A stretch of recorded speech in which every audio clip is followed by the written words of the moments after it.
Well, can we finally say that spring has arrived?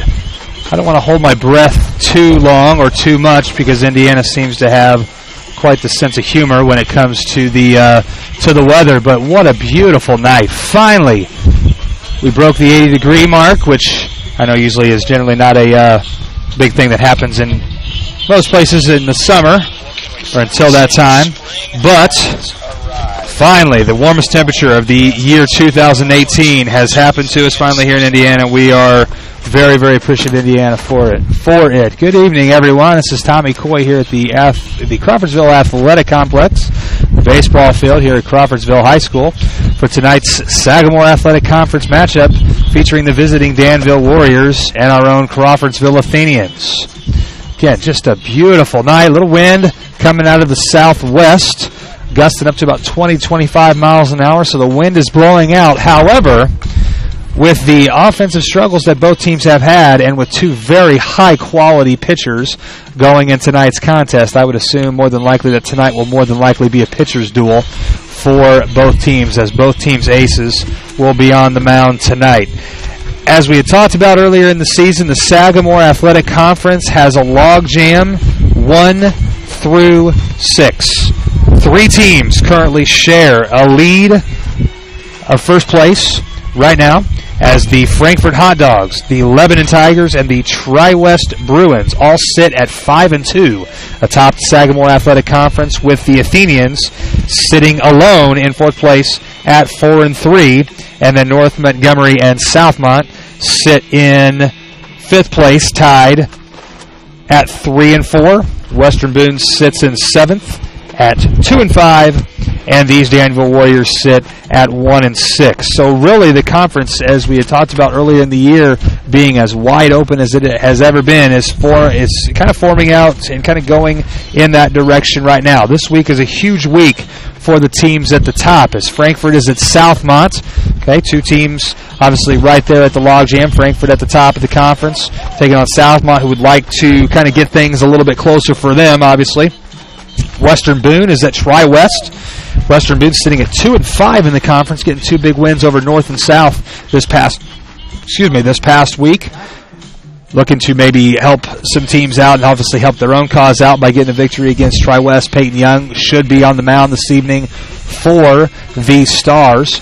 And Tri-West has struggled at times against really quality pitching, a team that lost 13-2 last week to the Danville Warriors, and really struggled to put up runs in some games, other games throughout the year, and really struggled at times against these Athenians as well. Lebanon is at North Montgomery this evening for a 6 o'clock start, so another big game for both of those 2 teams. Lebanon wants to make sure that they stay ahead at the top, and North Montgomery wants to bring one of the leaders down closer to them and obviously get back to 500 in the conference. And then here at Crawfordsville, it is Danville and Crawfordsville. Danville, a team that's disappointed in their 1-6 start, but yeah, they're 7-7 overall on the year. 7-7, one of the 2 teams that is not above 500. Western Boone sits at 3-8 overall. Danville is 7-7. Everyone else in the Sagamore Athletic Conference is above 500, including your Athenians, who are currently 10-6 after a really tough week last week, going 0-3 during the week, 0-2 against Lebanon, and then losing at Benton Central, a very good Benton Central ball club who is much improved this year and comes into tonight's. They played tonight and are 9-3. They came in Saturday and put on a good showing against the Covington Trojans and put together a 5-1 victory over the Trojans on Saturday to get back on in the win column and end the 3-game losing streak. And I'm sure it has been a really long time that Crawfordsville can say that they have lost 3 consecutive games, but a solid game that was called right here on the Crawfordsville Athletics YouTube channel by Dan Welliver and Mike Schubert. Did a really nice job on Saturday with the call of the game. Some really good things happening for the Athenians. Manufacturing runs via the bunt, utilizing quality base running and doing some really good things offensively to manufacture runs that they knew they were going to have to do all season long, and got a pretty good pitching performance from starting pitcher Austin Warren. Tonight's contest again. Here the Danville Warriors are in town to take on our Athenians. Really a huge game for both teams. Danville got their first win last week against Tri-West. And the Bruins are really, or not the Bruins, I'm sorry, but the Warriors really looking to try to get back on track in the Sagamore Athletic Conference. Tonight, again, they come in 7-7. Again, they're 1-6 in Sagamore Athletic Conference play. Here is the lineup that Coach Pat O'Neill will put on the field for the Danville Warriors. Coach Pat O'Neill, he is a LaPorte grad, won a couple of state championships while playing for the legendary Coach Schreiber up at LaPorte. Obviously, state championship coach at Brownsburg, Coach Lance Lynn and Tucker Barnhart and Drew Storen, very high quality baseball coach in Pat O'Neill. Leading off will be the second baseman, Blake Mills. Batting second will be the third baseman, Ethan Schaefer. Batting third, the catcher, Taryn Lawson. And batting fourth, tonight's starting pitcher, arguably one of the best pitchers in the Sagamore Athletic Conference, Jackson Wynn. Batting fifth, the shortstop, Mark Broderick. Batting sixth will be the designated hitter, Isaac McGregor. He is hitting for the right fielder, Tony Ramirez. Batting seventh will be the first baseman, Nick Buchanan. Batting eighth, the left fielder, batting seventh is the left fielder, Tristan Morrow. And batting ninth, the center fielder, Dylan Snyder. Again, Mills, Schaefer, Lawson, starting pitcher Wynn, Broderick, McGregor, Buchanan, Morrell, and Snyder. They will face the lineup of the Athenians that goes as follows. Tonight's starting pitcher for the Athenians, and leading off is Will Kellerman. Batting second is the second baseman, Carson Scott. Batting third is center fielder, Josh Blackburn. Batting fourth will be the designated hitter, Austin Warren. He is hitting for the first baseman, Sammy Riddle. Batting fifth will be tonight's starting catcher, Owen Bennett. Batting sixth, the left fielder, Cam Saunders. Batting seventh, the shortstop, Cale McCarty. Batting eighth, the right fielder, Jake Decker. And batting ninth, the third baseman, Cade Fitzwater. So again, Kellerman pitching, Scott at second, Blackburn in center, Warren DHing for the first baseman, Riddle. Bennett catching, Saunders in left, McCarty at short, Decker in right, and Fitzwater at third. So again, a really big week in the Sagamore Athletic Conference, as again, Danville is here at Crawfordsville, Frankfort is at South, Western Boone at Tri-West, and Lebanon is at North Montgomery. Again, as you can see, the flags are very strongly blowing out tonight, so pitchers are going to need to keep the ball obviously down, and Danville is a team that can hit the ball out of the ballpark. They've had some big time success of hitting a lot of home runs this season. I know they had, I think, like 5 or 6 at Monrovia. They had 2 home runs against Beech Grove last night. Scored a victory over the Hornets of Beech Grove, 3-1. So Danville's coming off of a victory. Again, they are 7-7 on the year, 1-6 in Sagamore Athletic Conference play. Again, your Athenians are 10-6, 4-3 in conference play. Justin Duggar sitting here to my right. Were you here Saturday? Yep. We did have a little bit of problems last time when we did the webcast. The microphone had the wrong spot. I said I was bad luck. You know, the picture. Yeah, exactly. I am bad luck, right? It has problems with that. It's a problem. Last week it was doing well over with my backup. We did it without the headset. With only the laptop. And that sounded great, by the way. I was listening. I was working for Pepsi in Greenfield on Saturday, and I was able to listen and watch the majority of the game. It was very very good. Dan and Mike really do a really nice job on the broadcast. It was awesome. Good weather too. A little chilly, wasn't it? Also, we have. I did check out the Twitter today. All the game pushed back tomorrow, all different way to go to at Danville tomorrow. And north or south, all pushing back tomorrow. All the weather game coming up, and we're pushing on more to go that way. And we're still possible waiting until Friday night when we'll be playing North Punt coming up. North Punt will be here Friday evening. And that's a home game here. We got 2 games on Saturday, just the varsity game, and the Chavy will be going away game. They're going to be playing at West Lafayette. Right. Busy week for the Athenians, as Doug was talking about here. Don't forget, May 12th, we're having an invitational for the state champion of past 10 year. Yes, the 10-year. We'll have everybody coming out here. 10-year celebration of the 2008 state championship team. May 12th, 10 o'clock. May 12th, Saturday, May 12th at 10 o'clock. They'll be bringing back the 2008 state championship team. We'll be playing with the park shooter that's what we'll be playing here at May 12th. Obviously, Park Tudor is coached by former Crawfordsville Athenian Courtney Whitehead, who is the head baseball coach there at Park Tudor and also serves as the director of athletics at Park Tudor. So a great day to bring back really a lot of alumni. Speaking of alumni, Trent Johnson down the left field line, down by the foul pole. Might see Scott if we can get Trent up here and have a little discussion with him about the season. Do you mind going down and see if Trent wants to come up here and if we'll talk to him a minute? Also, we check out the Twitter from Purdue University from Trent Johnson. He just pitched 2-3 innings. I had a great game and all that kind of game. Really good. I'm really happy about Trent Johnson. Been pitching a lot of game all the time. Been bad. And you and I were talking about Trent Johnson, how he played baseball from Crawfordsville and Purdue University. And hey, I'm really happy about that. Yeah, he's done. I'm going to go ahead and transfer over to Scott Smith. He's here tonight. And I'm going to get ready to be on the webcast. Be ready for today. All right. Thank you, Mr. Duggar. Batting second, the second baseman, number 5. They're announcing the lineups here this evening. As you can see here, again, wind blowing. You might be able to hear it a little bit at my mic. The wind is blowing out from the south. So, again, as we talked about, pitchers are really going to have to be on their games to keep the ball down again, especially the Danville Warriors. Danville has had numerous games of multiple home runs. Starting last night, they had a couple against Beach Grove, and I know they had a couple of games at other points in the season where they've had multiple home run games. You can see them on the camera. Some of these guys are huge, big boys for the Danville Warriors.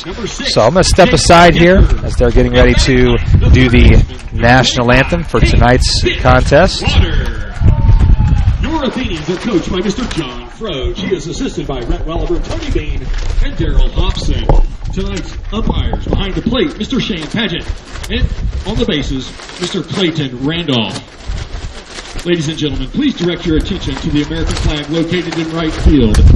At this time, the Crawfordsville Community School Corporation and the IHSAA invite you to please stand and proudly remove your caps as we honor the United States of America.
Let's play Athenian baseball.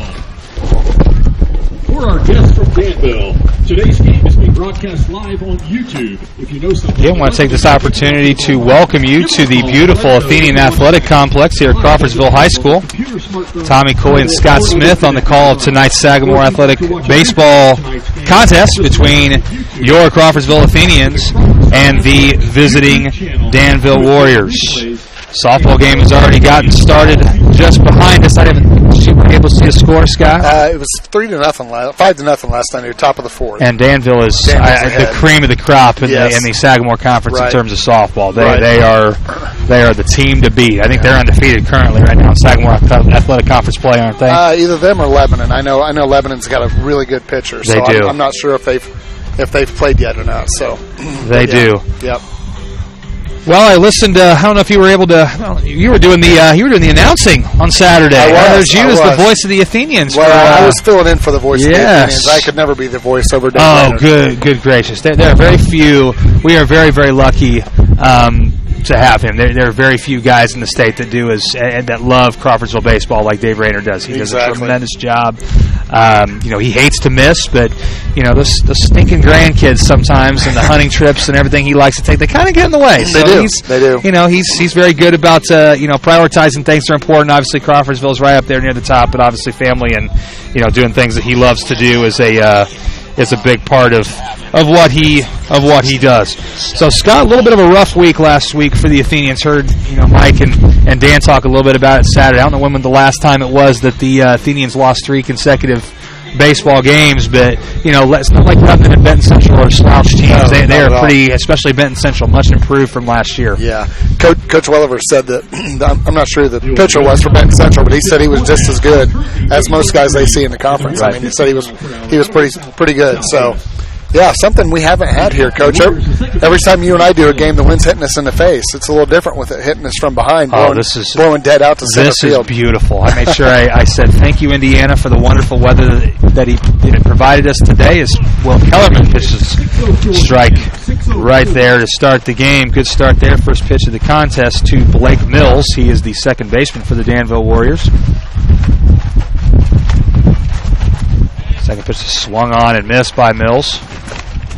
Danville's a little bit of an enigma this year. Again, 7-7 on the year, but they are 1-7 in conference play, Scott. Just a team that really a lot of people expected to be at the top as that pitch just misses low and out to run the count to 1-2. One of the teams that many expected to be at the top of the conference. Them and Tri-West were kind of the talk of the conference going into this year, and it's really not worked out that way for Danville as Mills will ground that to the left side. Good play by Fitzwater to get that just inside the line. Makes a good, really tough throw. Great job by Sammy Riddle over there at first base to catch that ball in the line. We had a little bit of a problem with that on Saturday. A throw up the line that took Riddle off the bag, and guy reached on an air. So nice job by Sammy to hang in there and make a play. So. And really a tough play coming. Your momentum's all obviously taking you towards home plate. Fitzwater able to make a really pretty good throw. Right, on a ball just inside the foul line. Yeah, so Schaefer will foul that one straight back. One of the big boys for the Warriors. Ethan Schaefer currently does not have a home run. He is hitting .293. Is a kid that does have quite a bit of power, though, for the Warriors. Good pitch on the inside corner right there for the Athenian hurler. Kellerman runs the count 0-2, and it's a good sign. We saw him starting last week against the Tigers, and he really struggled to throw strikes and get ahead early on. Done a really nice job here. First 2 hitters for the Warriors. Really gets 0-2 pitch right there. Probably got too much of the plate. It's fouled off to the right side. Count will remain 0-2. Yeah, Will has had 2 really good starts coming into that Lebanon game. Prior to 2 really good conference starts, I should say. So, be anxious to see how he does today. There's a nice pitch. That's out. Boy, the wind's going to carry that bad boy. Good play. Decker was playing pretty deep. Yep. Pretty well played there. Got the outfielders, at least Jake Decker, back out there and right a little bit further for the carry for out number 2. Just a really good piece of hitting there by Schaefer, too, to go the other way. It was a low and outside pitch. Got just enough of it. You get it up into the jet stream tonight especially, and you might get one out of here. Exactly, yeah. Tonight, as a pitcher, Coach Coy, as you and I know, it's all about painting the knees. It is. I mean, you got to keep the ball down. You have to try to get ground ball out. Could make you pay for it. Indeed, this is a team that can do it. This is Taryn Lawson. He takes a strike there. He's batting .333 on the year. He does have 2 home runs and 12 RBI on the season so far for the Warriors. Now, you had mentioned the Warriors and the Bruins, and they both split their conference game. First conference win of the season was 1 week ago. Actually, no, it was a week ago Thursday because they played Thursday, Friday last week due to the weather. Right. And got a big win, but a good piece of, you got a pretty good solid charge into that one, but right to Josh Backburn, who had him well played. And the Warriors will go down in order in the top half of the first inning.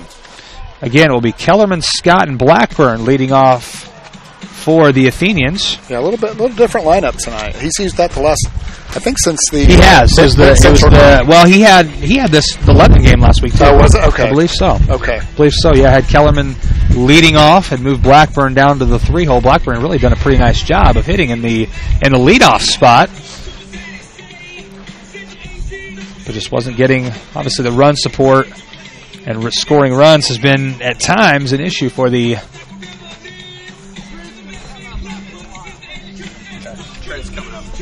Okay. Awesome.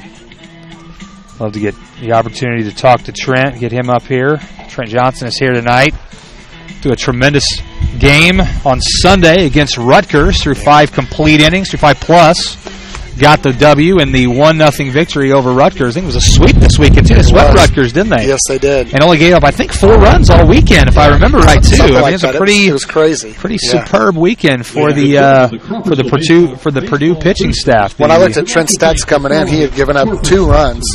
He was at a 2.0 ERA. And obviously, their ERA is going to go down. Yeah, it's going to go down as a result of his outing on on Sunday. And Trent's outing, they won 1-0. So they did, yes. Yeah, so.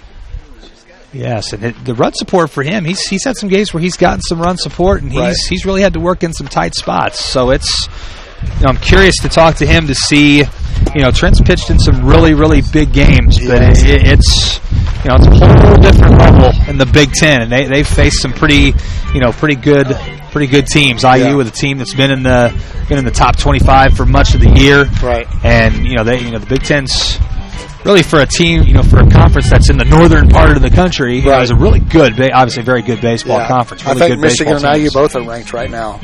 So Michigan and IU just played this weekend, if I remember right. Did they? Okay. I think they did. Okay. I think Minnesota is highly. I think is maybe ranked too. We'll have to check on that. Yeah. Leading off is the starting pitcher, Will Kellerman. He's at 298 on the year. He will foul first pitch from Jackson Wynn. Off to the left. I thought that was going to bounce back in. Jackson Wynn arguably up there in the conversation of one of the very best pitchers in the Sagamore Athletic Conference. And this year, with the depth of the pitching in the conference, that's a pretty good compliment to a guy like Jackson Wynn as he throws an off-speed pitch in there for a strike. Yeah. Currently sitting only at 1-0. He does have three appearances, 2 of them being starts to his first complete game of the season last week against the Bruins of Tri-West, as Kellerman fouls that one back here to the screen. Yep. So in just 18 in the third innings, giving up 7 earned runs, 10 total runs. He's struck out 25 and walked 6. Wow. So, he's a guy that's going to throw a lot of strikes as Will puts that one in the gap. That's going to be extra bases, as that will get to the warning track, and he will be up with a stand-up double. Kellerman leads it off. Nice job. Well, considering last year was, I think, maybe the 6th inning before we got our first base hit off of Jackson Wynn, Will Kellerman able to do that in the first at-bat, 0-2. Yep. And here's the speed demon, Carson Scott. First baseman's already in 45 feet. And I think arguably, if not one of the very best bunters in the Sagamore Athletic Conference. If the conference doesn't realize that he's more than likely going to bunt and bunt a lot, then they haven't done their homework. And he puts one pretty good pitch to bunt. It's going to be fouled back here in our general direction. For strike one, Buchanan all the way in about halfway. Yeah, he's playing Little League first base over there. Yes, he is. Yeah. And Carson Scott also is one that will slash as well. Will and Carson Scott will both slash if called upon to do so, as he does right there, as he bounces it right back. That's going to be off the glove. That's going to be a base hit. And that is a base hit. Yeah, that's a tough play. So I didn't even look at Coach Froese to see if he called the slash there. And I did not either. I'm going to toot my own horn on that one, but that's just a perfect slash bunt situation there with the first baseman coming in. Right. And very well done by Carson Scott. Obviously want to put that ball on the ground. He does a really nice job of doing that, just out of the reach of Jackson Wynn. It also helps we haven't had rain in a decent amount of time. Who would have thought that we'd be needing some rain to soften the field up a little bit. So the Athenians are in business here. Runners on first and third and nobody out. But Josh Blackburn At the dish, Lawson. Nice pitch. Good. Taryn Lawson, another we are just loaded with talent this year in the conference. The catchers, the kid from Tri-West and Taryn Lawson behind the dish for the Warriors. Really solid catching conference-wide, as that pitch is going to be inside for a ball. Count runs to 1-1. Yeah, I mean, Coach has mentioned it many times. The number ones in the conference are just fantastic this year. I mean, you have Lopez from Frankfort. You have Jackson Wynn here from Danville. Clary at North. Carson Scott gets the stolen base there as it is cut off by the second baseman Mills, and they chase 2-1. Kellerman back to third base. That pitch was a ball off the outer half. Nice job by Kellerman to pick up the second baseman coming across. He slipped and fell on his way back and barely made it back in, but was able to get there. So third baseman Schaefer was off a little bit. Corners in on here. The play. Yep. Pitches off the outside corner. Run the count to 3-1. Like you said, you can just name off the pitcher at every school. Yeah. Clary, Weimer, Saunders, Wynn, Young. Harker really threw a really nice game against the Athenians last week, and Wellborn did a nice job. Lopez at Frankfort. Right. It's just every team has that guy. Right. Problem is they don't. A lot of these teams don't have anybody after that. Right. Exactly. So the depth is there. Obviously, we feel pretty lucky to have Warren and Kellerman, who's done really nice job, and London's got that number 2 that does a nice job too. That's basically a swinging bunt there. There's not going to be a play. So 3 straight base hits off of Jackson Wynn for the Athenians, loads the bases. Well, I thought he could have made that. I thought he could have thrown that across, so maybe he had a chance. But he didn't get a real good feel for it. Yeah, okay. So if he makes that throw, that's going to be, Will was about off smartly about as far as he was and was able to get back. So the base is saturated with Athenians, and the batter is Austin Warren. Austin Warren's hit one in colder weather here. So yes, he has. That's respect right there that Austin Warren gets as well. Wynn starts him off with a curveball. Right. First pitch of the at-bat. Understanding, obviously, that Warren is just a sophomore, but he is obviously in the 4-hole, so pretty big spot here. He is hitting 259, and a fastball off the outside corner, running it to 2-0. Yep. He also leads the team in RBIs right now with 15. So this is the guy you want up in this spot. Let's try to make it 19 here. Nice pitch by Wynn. Yeah, good pitch right there too. And a good take there by Austin too. Right. That's not a pitch you're going to do much with. No. Except probably bounce it right back to Jackson Wynn for a 1-2-3 double play. Here comes the 2-1 to Austin from Wynn. Another really good pitch on that outside corner. That's Jackson Wynn's game right there, and he's very good at mixing his speeds as well. Does a really nice job. Yep. So he gets the count now to 2-2. And wind blowing out, so if one gets up in the air, it's a jam job right there, but that's going to get at least a run in. He's safe. Oh, boy. But a double play ball for Warren does score a run. Doesn't count as an RBI as he makes 2 outs there. But the Athenians do take the lead. 1-0 there on the ground out there by Warren. That does move Scott to third. For the catcher, Owen Bennett. Bennett started out the year really slow, but he's done a nice job here the last couple of weeks. He's up to 239 on the season. Swing and a miss, a little tentative swing there by Bennett. Couldn't decide whether he was going to swing or not, so just a little bit tentative there. Runs count to 0-1. Again, Carson Scott at third, Bennett at the plate. Boy, right on that inside corner. Nice curveball there from Wynn. Again, his MO, lots of strikes. He keeps the ball down, doesn't give a lot of hitters to hit. No. That's why Kellerman's hit was so big there. He left it about belt high, and Will did a nice job of taking it the other way. Waste pitch there, up and out to run the count to 1-2. Boy, the guy running the stats here on the keyboard or the monitor is not doing very good. Right off the hands, good pitch to foul off there by Owen Bennett. And that's what you have to do with Jackson Wynn. You've got to be able to foul off his tough pitches. Yeah. And that's something that, a lot of teams don't do a very good job of, because he's very effective at what he does and really does a nice job of really pitching. That gets his hands again. It's going to be right back to Lawson. He makes the catch. Yep. Chases the umpire in the process to end the inning. But 3 consecutive hits for the Athenians does result in a run. And after one, your Athenians lead the Warriors by the score of 1-0. So that double play ball by Warren's not an RBI? It is not. Okay. It is not, I believe. I'm pretty sure, and I'm sure we'll get a text message from somebody, but I'm pretty sure. I don't know. It's different between major leaguers and high school. Obviously, I'm sure they will want to give him an RBI for that, but I think the official rule is no RBI on a double play. Officially, but like I said, I'm sure we'll get a text message to find out officially moving at some point. Exactly.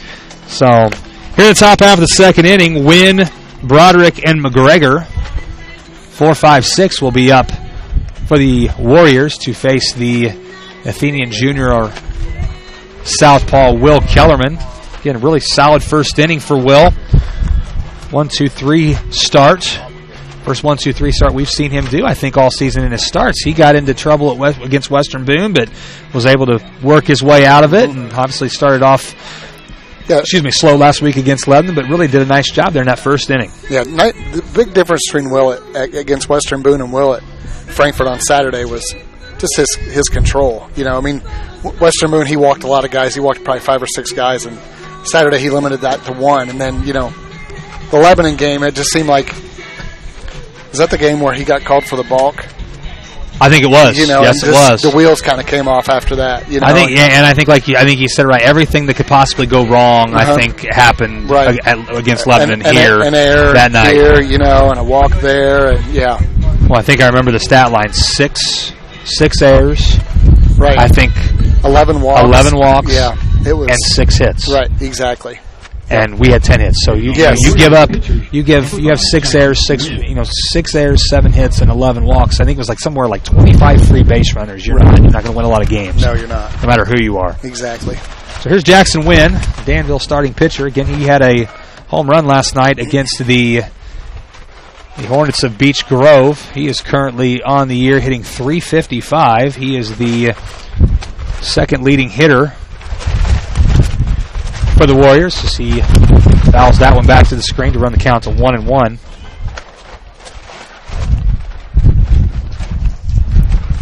A beautiful night for baseball. A little windy here, but we'll take it compared to what we have had all season long. Will gets that. This game is probably 40 degrees warmer than a game you and I have covered yet. So oh my goodness, at least warmest temperature of the year, 84. I heard today of 2018, 84. Today was the first nice pitch. First one. It's a great pitch. That didn't look like a curveball. That was a change-up, I think it was a change. That was a good straight change. That's the best combination in baseball. That's what I love about Coach Welver too. Best combination in baseball is fastball, change-up. Right. And the thing with a high school kid being able to throw that changeup, nice curveball, a great pitch right there. And Wynn wasn't. See, and that's what the changeup does, is that makes the hitter have to think now about a third pitch. Right. And especially if you're the type of pitcher that can throw with the same arm speed as you do your fastball, it's nearly impossible sometimes to be able, really to be able to hit it. And again, that's what threw Wynn off that last at bat. Yeah. And Kellerman has that good arm side run. There's a base hit. Yes, he does. That's a solid play there. Good effort by McCarty on Mark Broderick, the shortstop, but it just slips past the glove of McCarty into left field for a base hit. Wow. So the first base hit of the night for the Warriors. These guys. It's Isaac McGregor. He's the designated hitter for the Warriors. He's hitting .342. He also has a pair of homers with 12 RBI. Some big boys. Yeah, that's what I was just getting ready to say. Man, the size of Danville compared to the size of Crawfordsville is amazing. Another solid piece in that just gets right under the glove of Carson Scott for another base hit. Well, another hard hit ball. They hit a couple balls hard in the first inning as well, just right at people. And again, that one just a tough play as that ball's kind of going away from Carson Scott right under the glove. Really tough play there. So now the Warriors are in business here with runners on first and second with the batter now Nick Buchanan. Yeah, Buchanan's the first baseman. Yep. Curveball that he's really late on. Kind of wait till the last second to decide he's going to swing and fouls it off to the first base side.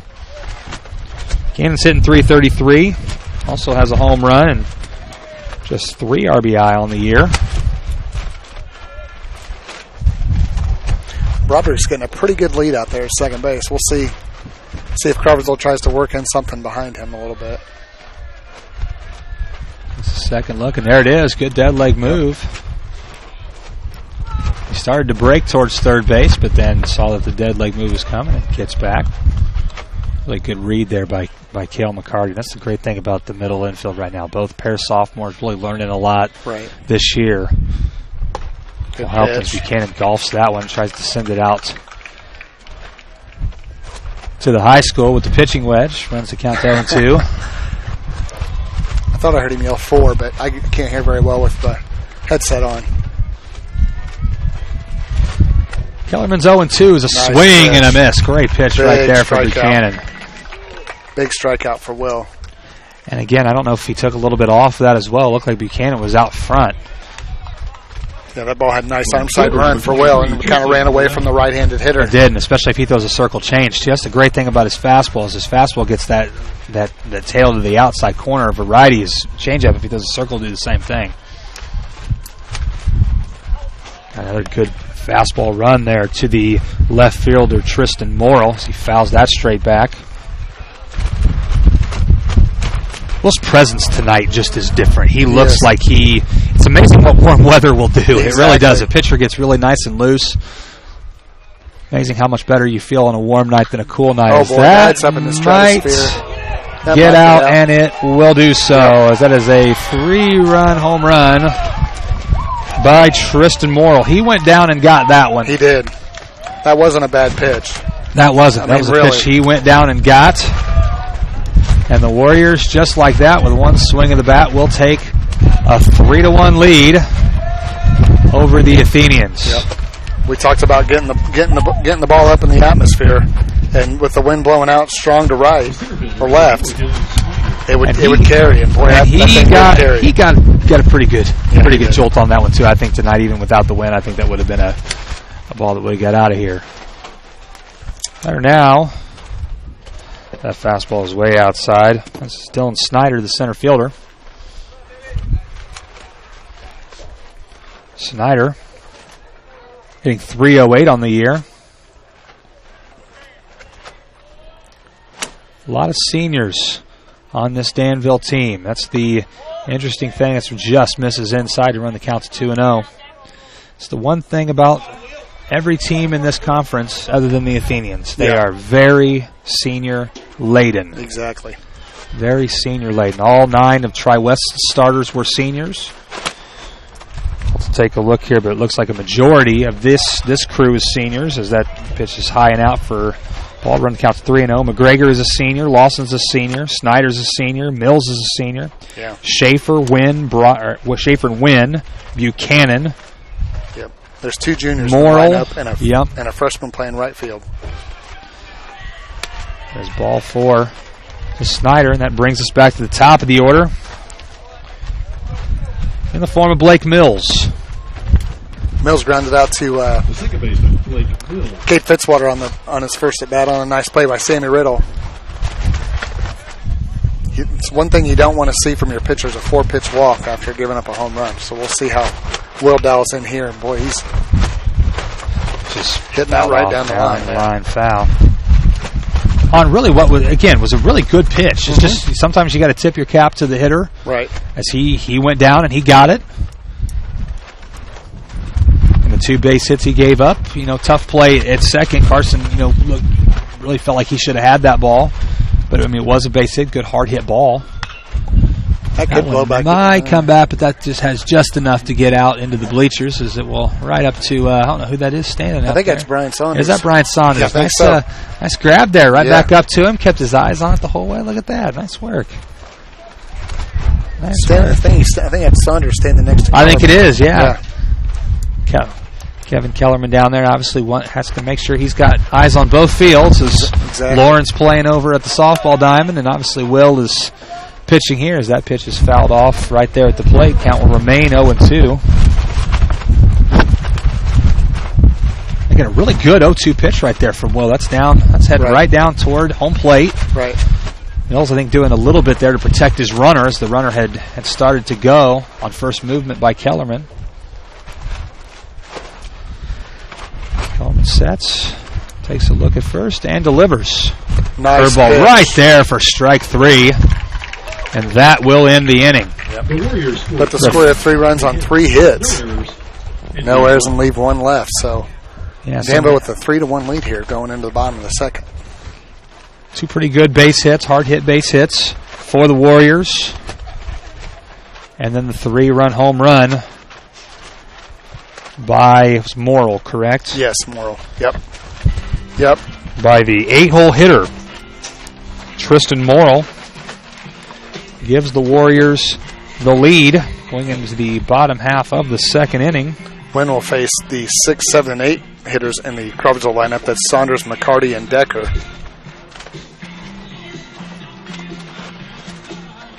So Will able to work around the 2-out walk after the 3-run home run given up. Again, big night for other conference teams as well. Yeah. Southmont is, I believe, hosting Frankfort this evening. Did have the schedule up here. Let me take a look at that again real quick. Yeah, Frankfort's at Southmont. Western Boone is at Tri-West. Lebanon is at North. Obviously, we have the Warriors here at Crawfordsville. Again, Cam Saunders will lead off the bottom half of the second inning for the Athenians. For your Athenians, the left fielder, number 24, Cam Saunders. Cam Saunders out in left field tonight, but also can be found performing duties at the pitcher's mound, which he will do probably on Thursday evening. Jackson Wynn's first pitch is maybe a cutter of some kind that was off the outer part of the plate. Saunders hitting .261 on the year. It's a good hack and just misses that one. It's fouled straight back, out of play, back toward the softball diamonds. Count even at 1. Softball draw was this Sunday, Scott. 10-0, what inning? Getting a softball score here.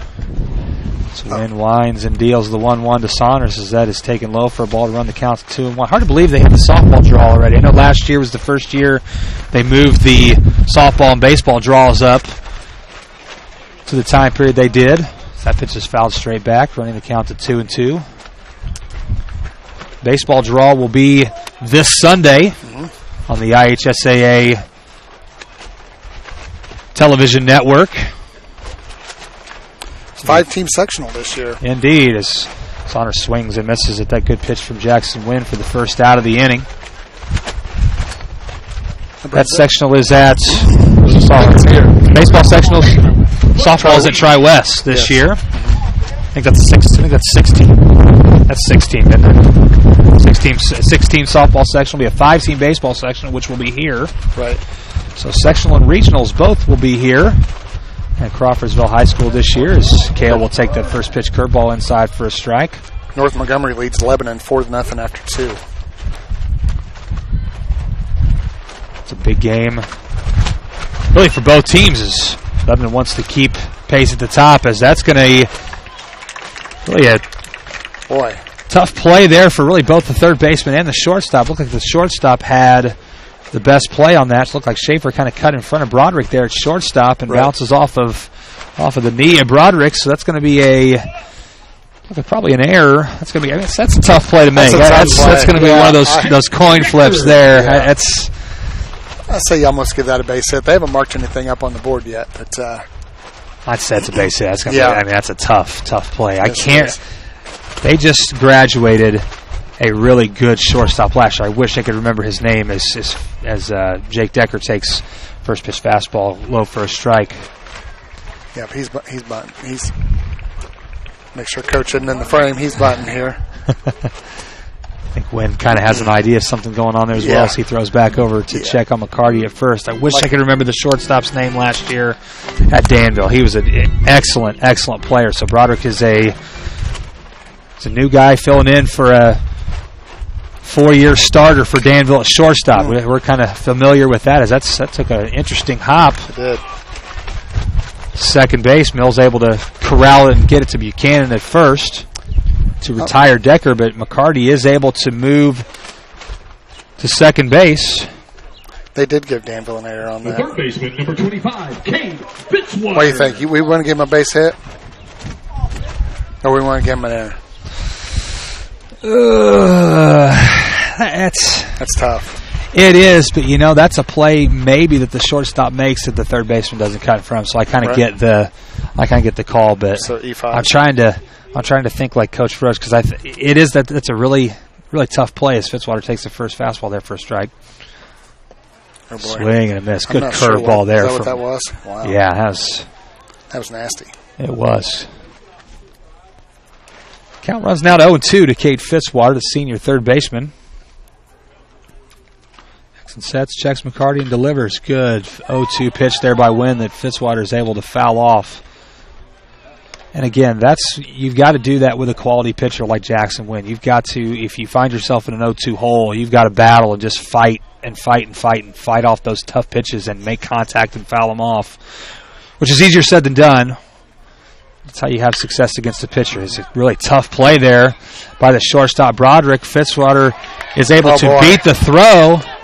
McCarty doesn't stop going around third. Fitzwater is safe at first, but McCarty is gunned down at the plate to end the inning. What are we giving here? No runs on no hit. That is I'd say that's definitely a base hit for sure, and then a 3-2 out at the plate. Yep. So really, one of those mistakes. Those mistakes that that's a big run getting to the top of the order. Coach Rowe's not real thrilled with the out being made there at home plate. Again, runners on first. You got runners on first and third. You've got Will Kellerman who just put one up there. So a big out, big out. We talked a little bit about that last week. Obviously didn't have the audio last week, but we talked about every run in the conference matters. It really does. It does. So obviously coached with Coach Rick Cosgray at Lebanon for a long time, and he and I talked after they played Delphi last week, and they had 3 guys thrown out on the base paths against Delphi, and only won 3-0. Only beat us 1-0 the night before, and had 2 or 3 base runners thrown out. Right. So and I've seen that's happened in a lot of conference games this season where base runners have really. They struggled at times, right. which especially for an older team is somewhat inexcusable. It's obviously inexcusable for Coach Froese. He's not going to make excuses for young guys, but it's a little more understandable for a team with young guys like what we have. But again, we'll have to check and see later in the game if that's going to be an opportunity that really. Obviously, it costs the Athenians an opportunity to hit with a runner in scoring position, your leadoff guy up. So let's see how the Athenians respond here in the top half of the third inning. Yeah, you would have had runners on the corners with two outs when you're leadoff up. So, and a guy who has come through much of the year, right, and provided a spark offensively and driven in runs. Yep. After 3, Tri-West leads Western Boone 3-1. Schaefer takes a mighty hack at that one, but it is fouled down the third base line weakly to Cade Fitzwater. So that's now goes to 0-1. Yep. Here's the tie atop the conference. Frankfurt at 5-2, Tri-West at 5-2, Lebanon at 5-2. We are all alone in fourth at 4-3. Right. North and South are in fifth at 3-4. Western Boone is 7th at 2-5, and Danville at 1-6. But still, all within 4 games, and Danville easily can get on a run and pull off 9 straight. Exactly. It's not something that they're not capable of doing. No. The 0-2 to Schaefer just off the outside corner. A good 0-2 pitch there to see if he could get Schaefer to bite, but he doesn't. Schaefer's a big kid. Wow. I believe he is also the son of the esteemed superintendent of Danville Community Schools.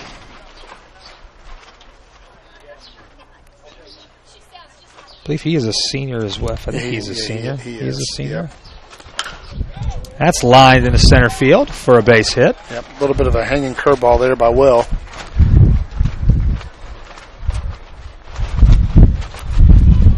Nice you have them down for the 4th hit of the night, right? 4th hit of the night for the Warriors. Is that right? Yes. They've got it up there now, too. So the fourth hit of the night for the Warriors as Schaefer leads off the inning with a base hit for the Warriors. That now puts Taryn Lawson, catcher for the Warriors. Curveball right off that outside corner for a called strike. Really good pitch there. Backdoor curveball from Kellerman. He's doing a nice job of getting ahead, throwing that first pitch strike. Kellerman checks Schaefer and delivers another curveball. That time that one gets low and inside, evening the count at 1-1. Lawson had a hard line out to center his first time, correct? He was the one that hit hard out to Blackburn at center. Oh, nice job by Riddle. Nice job by Sammy Riddle to suck that one up. He's a former catcher. He actually not a former catcher. He catches still. The guy that's caught many an inning in his lifetime does a nice job of hoovering that up to keep it in front of him so it doesn't get by and Schaefer to get a base. That one just runs off the outside corner to run the count to 3-1 to the Warrior catcher Lawson.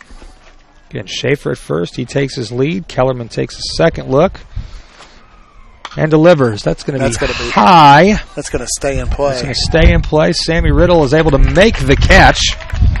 Schaefer looked like he was just going to try to bait Riddle into making a play after him, but he gets back to first base. Riddle retires Lawson for out number 2. Now the batter is the starting pitcher, Jackson Wynn. Yep.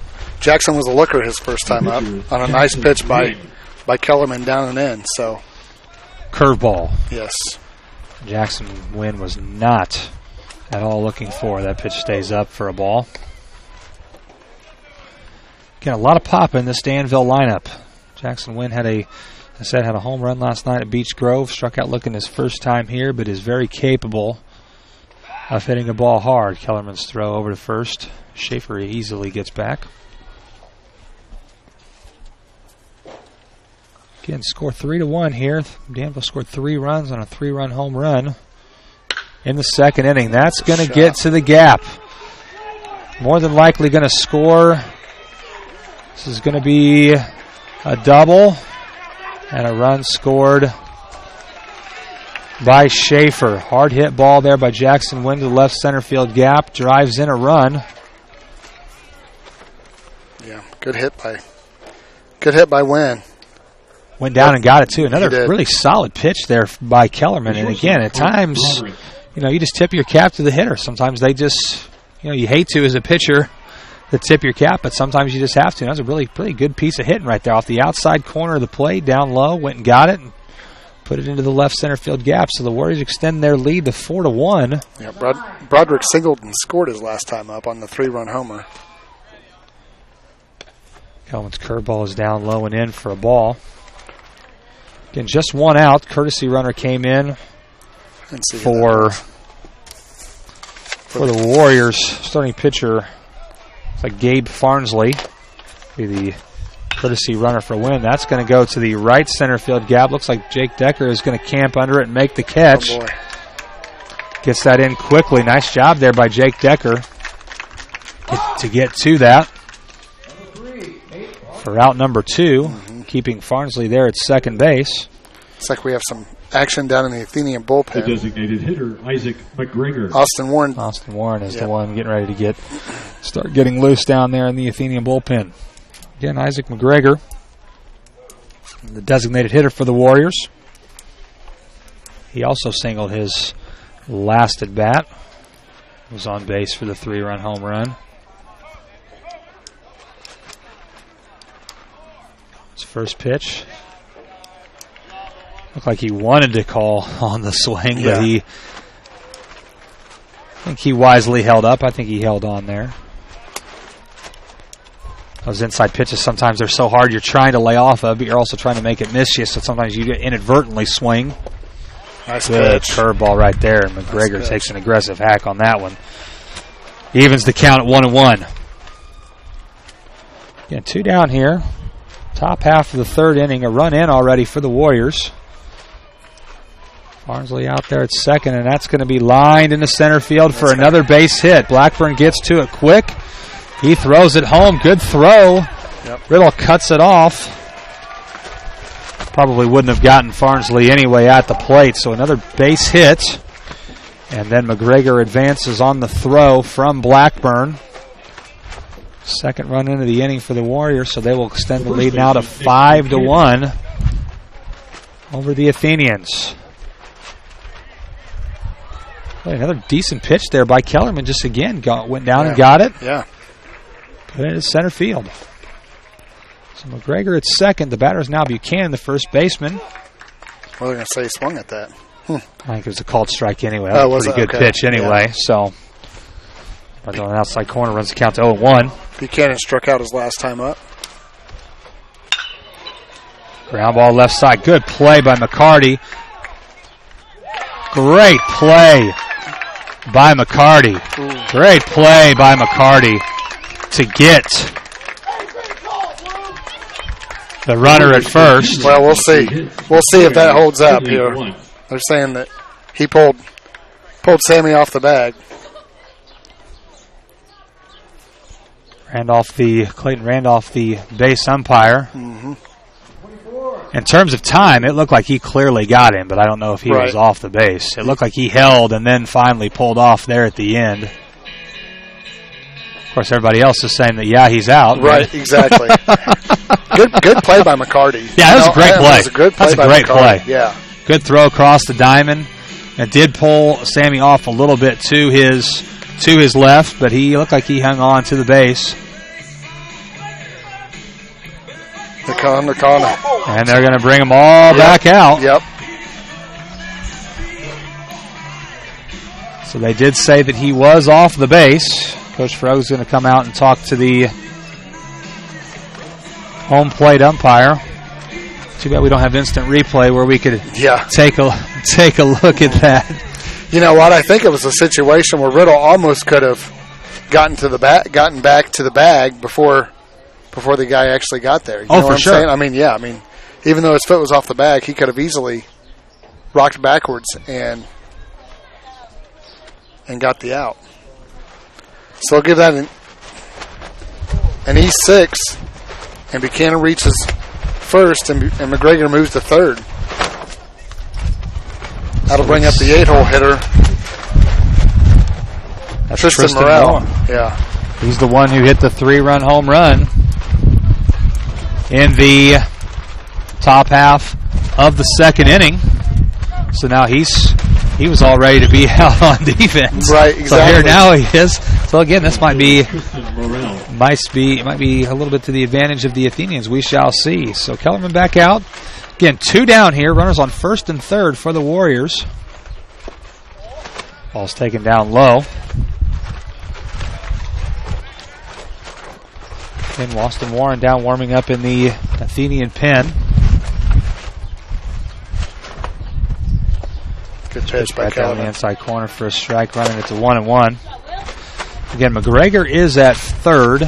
Buchanan at first. 2 down for the Warriors.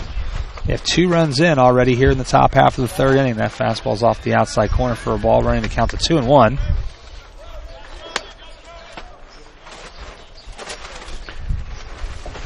I don't think Buchanan's going anywhere down at first base. I don't think he is either. Yeah, I don't think he is either. Not unless he's going to put, maybe put a hit and run or something on. But obviously, up 5-1, runs on first and third. More than likely, not going to be doing that. Maybe here we shall see on 3-1. Right.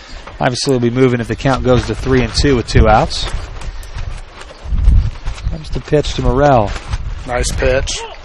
This ball taken right there off the outside corner for a strike. Count now goes to 3-2. So Buchanan will be moving on the pitch here. He'll sets and delivers, or he should have been moving. Swing and a miss, strike 3. Good pitch there from Will to retire Morrell and retire the Warriors in the bottom half, or the top half, The Warriors of the third inning. Hits, aided by 1 error. So 2 runs in the inning for the Warriors extend the lead to 5-1 in favor of the visiting Warriors. Got 2 more hits that inning. Pushed their total to 6. And they weren't bad, like as you said, they weren't bad pitches. They just went down, made contact, got it up in the atmosphere, and Well, and here's here's what you can take away from that. What's Will doing? He's throwing strikes. Right. As evidenced by the 6 hits that the Warriors have given up. I don't think he's walked one guy, and it was just the batter after the home run, and he was able to work around it. So that's you'd much rather have your guy throwing strikes and making Danville earn it. You can live with that. Right. You can live with that. Now, if I remember right, though, a couple of those base hits, I know Schaefer's that he got on base and then eventually scored. 1-2 count. Right. And then I believe, Wynn, I think he got behind on Wynn, so he had to come to Wynn on a 2-1 count. Throw down by Lawson. So the Athenians are at the top of their order here in the bottom half of the 3rd inning. Be Kellerman, Scott, and Blackburn. Those 3 accounted for the three Athenian hits in the first. So back-to-back hits in the 1st inning for the Athenians. Leading off for your Athenians, the pitcher. Seth Kellerman reached base. Kellerman. Doubled his first time up. Again, 3 hits and 3 consecutive batters, and it took us, I think, 6 or 7. I think maybe even the 7th inning last year before we got our first hit off of Danville Hurley or Jackson Wynn, as that pitch is way off the outer half for a ball. Another ball low. We have, is that Jake Decker down there throwing in the bullpen? Looks like it is. It is indeed Jake Decker throwing down there in the bullpen as well. 2-0 pitch to Kellerman is caught there for a strike. 2-1. Looked a little bit out, but that's what I thought. Our opinion doesn't matter. It's all about the umpire's call there. Obviously there. Another pitch off that outside corner called for a strike. That was the count of 2-2.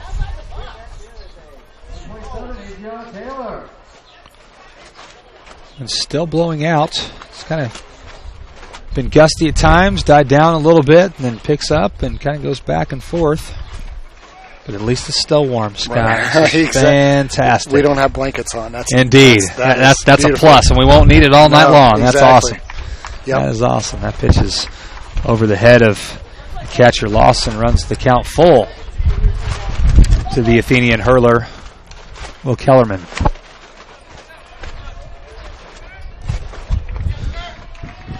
Ball 4 to Kellerman. Leadoff walk.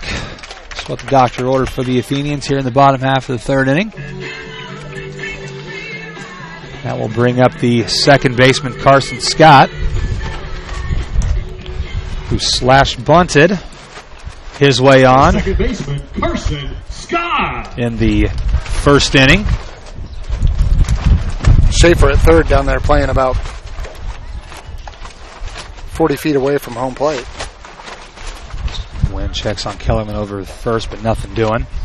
See how athletic Wynn is here getting off the mound, I'm sure. Just as Scott is taking off that outside corner for a strike. Been getting that call. Why not? Just keep milking and see how far off you can go. Gets a sign. Kellerman away at 1st. Wynn sets and delivers. Pitches outside. Or no, take that back. A little delayed on that strike call.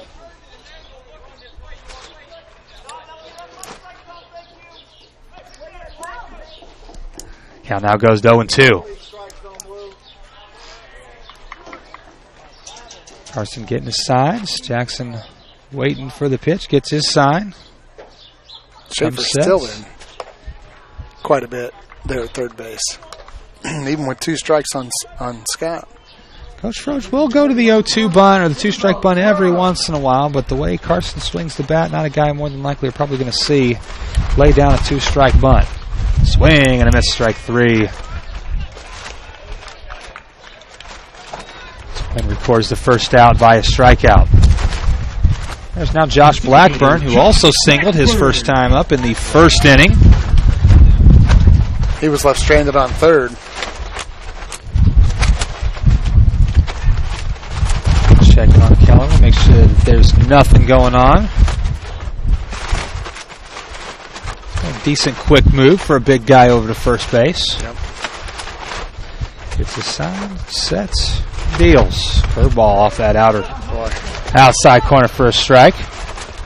That plate seems to have gotten a little bit wider than 17 inches. Is it 17? It is, right? That's right. Win again over to first. Nothing doing.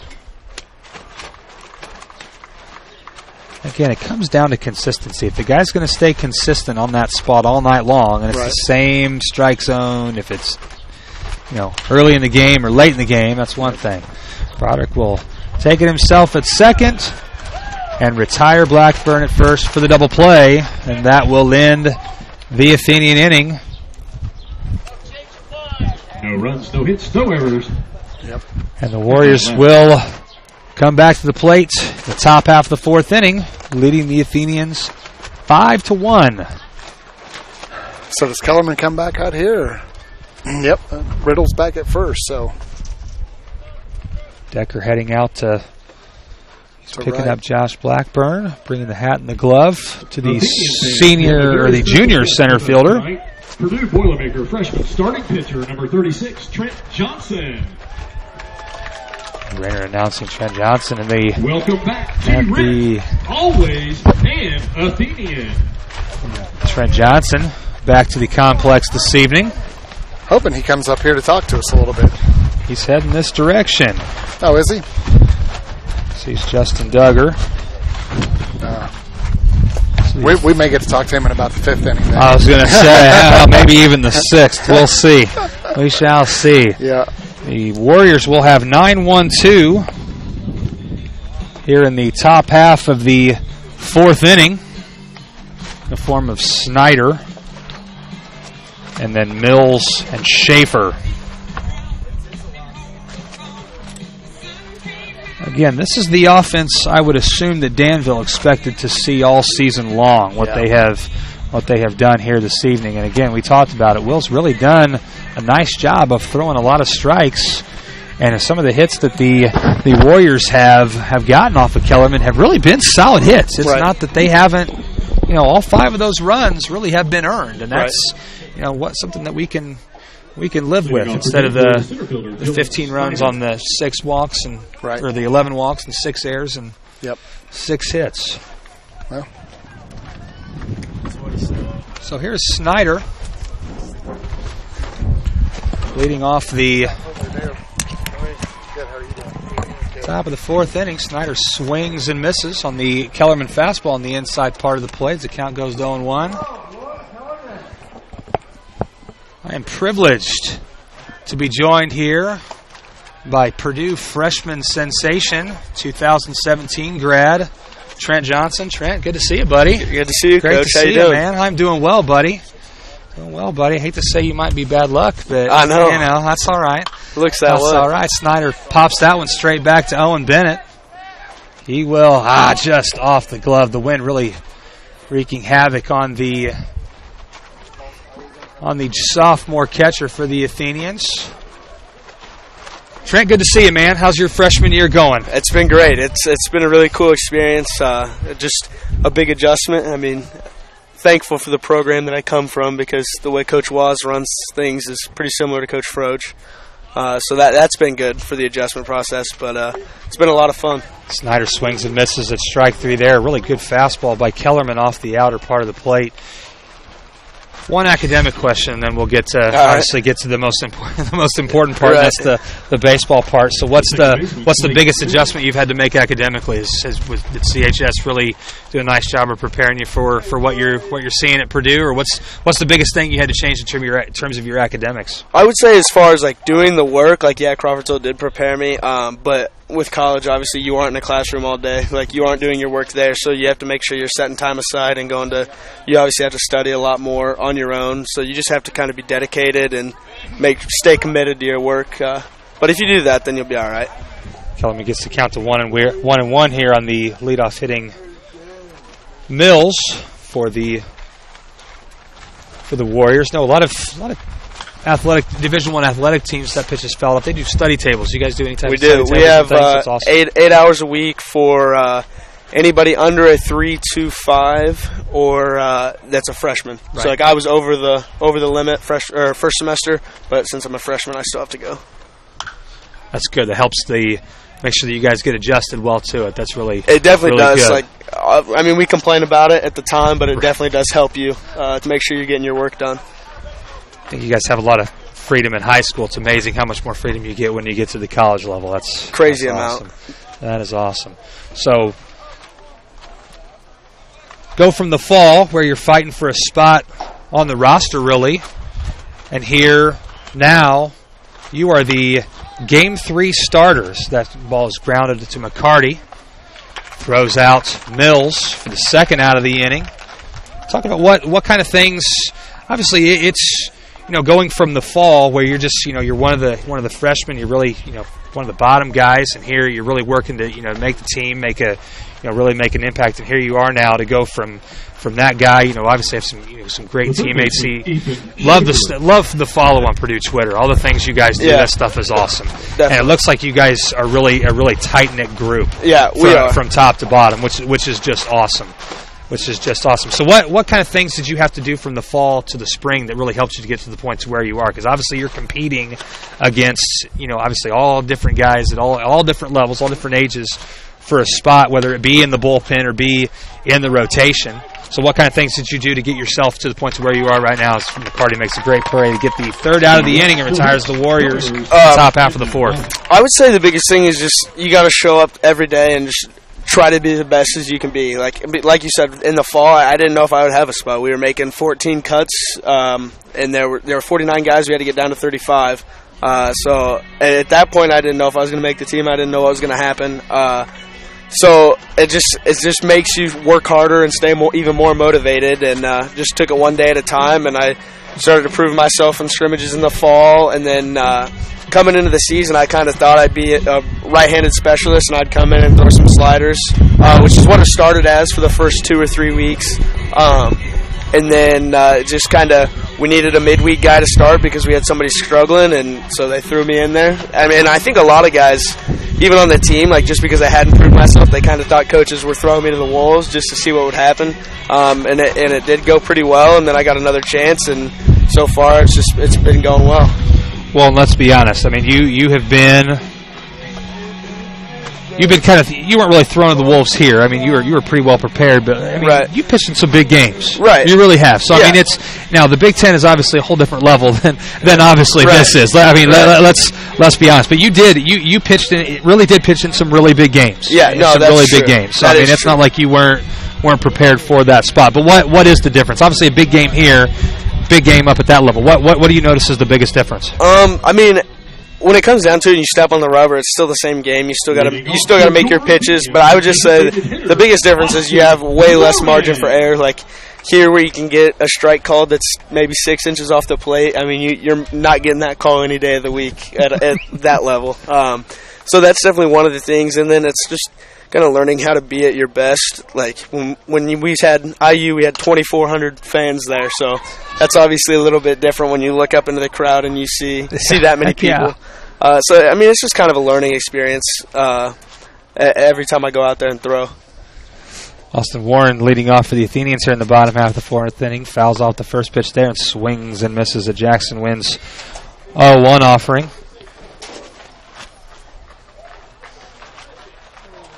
Obviously, you're enjoying the year. Been a pretty successful year for Purdue. Where are you guys at right now? I haven't had a chance to check to see where you guys are Big Ten-wise. We're third all alone. So we were tied in fourth going into the weekend, or tied in fifth. And then with the sweep, we were able to move up a few spots. And then some guys on the top were beating up on each other and giving more losses, so that definitely helped us. Let's say Michigan and IU played just this past weekend, too. And are they the top two teams right now? No, it's Minnesota and IU. Minnesota, that's right. They play this week. So hopefully they can. And who do you guys have this weekend? We're with Northwestern at home. Northwestern at home. Alexander's a beautiful place. It's great. That is a beautiful, beautiful place. It never gets old walking out there for sure. Now coming to like I says, Austin strikes out there for the Athenians for the first out of the inning, bringing up catcher Owen Bennett. The catcher, Owen Bennett. Still makes you appreciate a place like this. A place like this where you played for so long. Here you go from here to obviously to Alexander, a place that's just as, at that level, just a beautiful, beautiful place. Now, what's the average attendance at games at Purdue? Like, what do you guys get? As obviously with the success you guys have had this year, if you guys have been drawing a pretty good crowd at games, I would say, yeah. Guys said that it's definitely more than last year, so we're just growing and growing, which is a lot of the Coach Waz effect since it's only his second year. But, I mean, when the weather wasn't great, I would say there's probably only 200 to 400 some nights. But once the weather's been nice, not like this hasn't been a really nice, warm, awesome year for baseball, let me tell you. Yeah, exactly. But I'd say we've been averaging at least 1,000 on our midweek games, and then this past weekend we had it was for the Kids' Day for the Riley Hospital on Sunday, so we had a big crowd. Some of the Riley kids got to come into our locker room and things like that. So yeah, we've been drawing good crowds. Talk a little bit about the as Cam Saunders fouls off the 1-0 pitch back to the softball field. There was a young man that you guys had kind of adopted as one of your fellow brothers and teammates that just sadly passed away this past week. Talk a little bit about this young man that you guys kind of dedicated this weekend to, because he was just at your midweek game, wasn't he? Yes, he was. So we really didn't know him that well coming into this week, and then on Wednesday, Coach had told us that there was going to be a kid from Riley coming that had cancer. And so he got to come out on the field, and obviously he was in a wheelchair and not in the greatest condition. So his older brother threw out the first pitch of the game, and his whole family was out on the field. And then so we all gave him fist bumps and things like that before we played. And it was sad because we found out Friday morning that he lost the battle. But I mean, his dad stayed in contact with us and said that. They asked, his name was Landon. They asked Landon in the 5th inning. Oh, that ball might Saunders is going to put a charge into one deep. Off the top. That is gone. Off the top. So maybe Cam will ask you to come back for a little bit of good luck for him there, as that is a home run for the junior left fielder for the Athenians, as they get a big run to get back to cut the deficit to 3 runs. Again, you get one up into the jet stream tonight, and it's going to travel pretty far as that one goes over the left center field fence. Hopefully, Carrie Saunders, I saw a Twitter post that she's watching the game at Western Boone this evening. Carrie, hopefully you were able to see that as you were watching Kristen out there at Western Boone. So Cam pulls the Athenians within 3 now at 5-2 with 2 down here. Here is Cale McCarty. Just an awesome story that you guys were able to do that for him. I mean, that's very humbling. As someone who has obviously has a child with some seizure issues, have nothing deal nothing with like some of these unfortunately some of these Riley kids that they have to deal with. But just it's awesome to have awesome to see you guys doing that for a kid and a family like that. That's awesome. Definitely. So his dad told us that Wednesday night we played IU. It got really cold, down to the 40s. Mm-hmm. Wind chill probably even lower than that. So the dad asked Landon in the 5th inning, "Are you cold? Do you want to go?" And Landon said, "No, I'm staying for the whole thing." That's awesome. Yeah, so that is awesome. Just to know that, I mean, he was down to his last 2 days, and he wanted to spend it with you guys. Exactly. And you guys won. That was our team message, right? Like, of all places to be, that's where he wanted to be. Yeah, that's awesome. It was a neat experience. Definitely humbling, like you said, but I mean, just seeing him out there, and like, I got chills for sure when we fist bumped him, because knowing that he wasn't feeling well, he was loving. It's just that's just a heartwarming story to know that the last thing that he remembered before he, I know you're a believer too. When he went to meet God, meet Jesus, like we hope to one day, the last thing he could say that he did, that it will bring him joy on this earth, was by you guys, which is just awesome. That is so awesome, and like you said, very humbling. So the Athenians do get a run there in the bottom half of the 4th inning to get the deficit down to 5-2, and the Warriors will bat here in the top half of the 5th inning, leading 5-2. Again, Tommy Coy here. Scott Smith also along with me, but he gave the headset up to former Athenian Trent Johnson, 2017 grad, current Purdue freshman pitcher, who is the game 3, day 3 starter for the Purdue Boilermakers. If you were, because you didn't make your decision that you were going to go to Purdue until the week we played North last year. And I know you had some other opportunities. Obviously, was looking at Marion, and IPFW had come and was going to make an offer to you, and obviously Purdue was in the mix.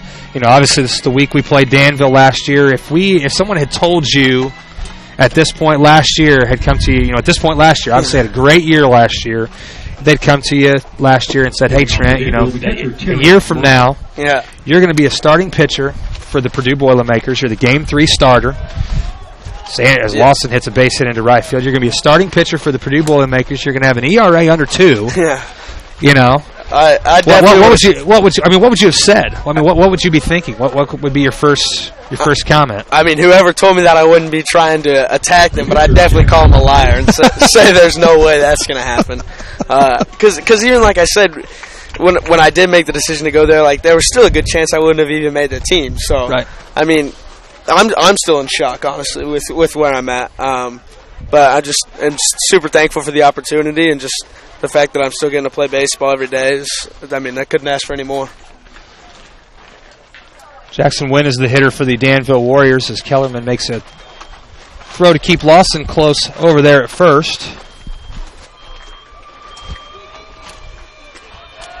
And it makes a good stop there on the first pitch curveball from Will Kellerman. Well, obviously, selfishly, watching you the 5 years that I've been here, it's just, I'm, speaking at least for myself, but I know a lot of people here are very proud of you just because of, the way you went about things and the way you went about your business and things. I mean, there's no better kid to see having the success than you. So, it's just a privilege to, to see you doing, the wonderful things that you're doing. We all knew you were capable, just a matter of taking advantage of the opportunity, which obviously you have done, and, obviously hope for continued success as Wynn puts a charge into that one, and that is going to get out of here quick.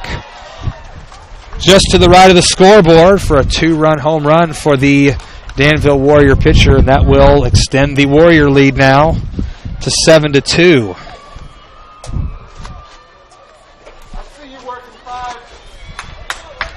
Puts the lead again to 7-2 for the Warriors. Jackson Wynn's second home run in as many days. Had a 2-run home run, I believe, as well for the Warriors last night against Beech Grove. Batter is now the shortstop, Mark Broderick. Who was the shortstop last year for Danville? Reese Jensen. He goes to Purdue. He does go to Purdue, okay. Last I heard, I thought he was going to try to walk on, but I never saw him in a tryout or anything. A talented guy. He was. Came up with you, I remember. He hit a leadoff triple last year off me at Danville. Right field fence. I thought I was going to get out. You know what? I think he did that when you were an 8th grader, too. He did, but that was center field. Yeah, at beautiful Baldwin. Yep. A lot farther distance there, too. And I was going to say, Broderick is kind of in the dubious position of having to replace a 4-year starter at shortstop, as Cale McCarty has for you. Did you, obviously Cale was a freshman last year. Were you able to talk to him much? Did you give him any type of words of wisdom? Yeah, I had a good relationship with Cale last year, and then even into this year, like over Christmas break when I needed to start throwing to get my arm in shape, he was the one that, he would play catch with me a lot. Good play. Oh, what? Ooh, Clayton Randolph said Riddle was pulled off the base. Looked like he had stayed on the base at least that time, but...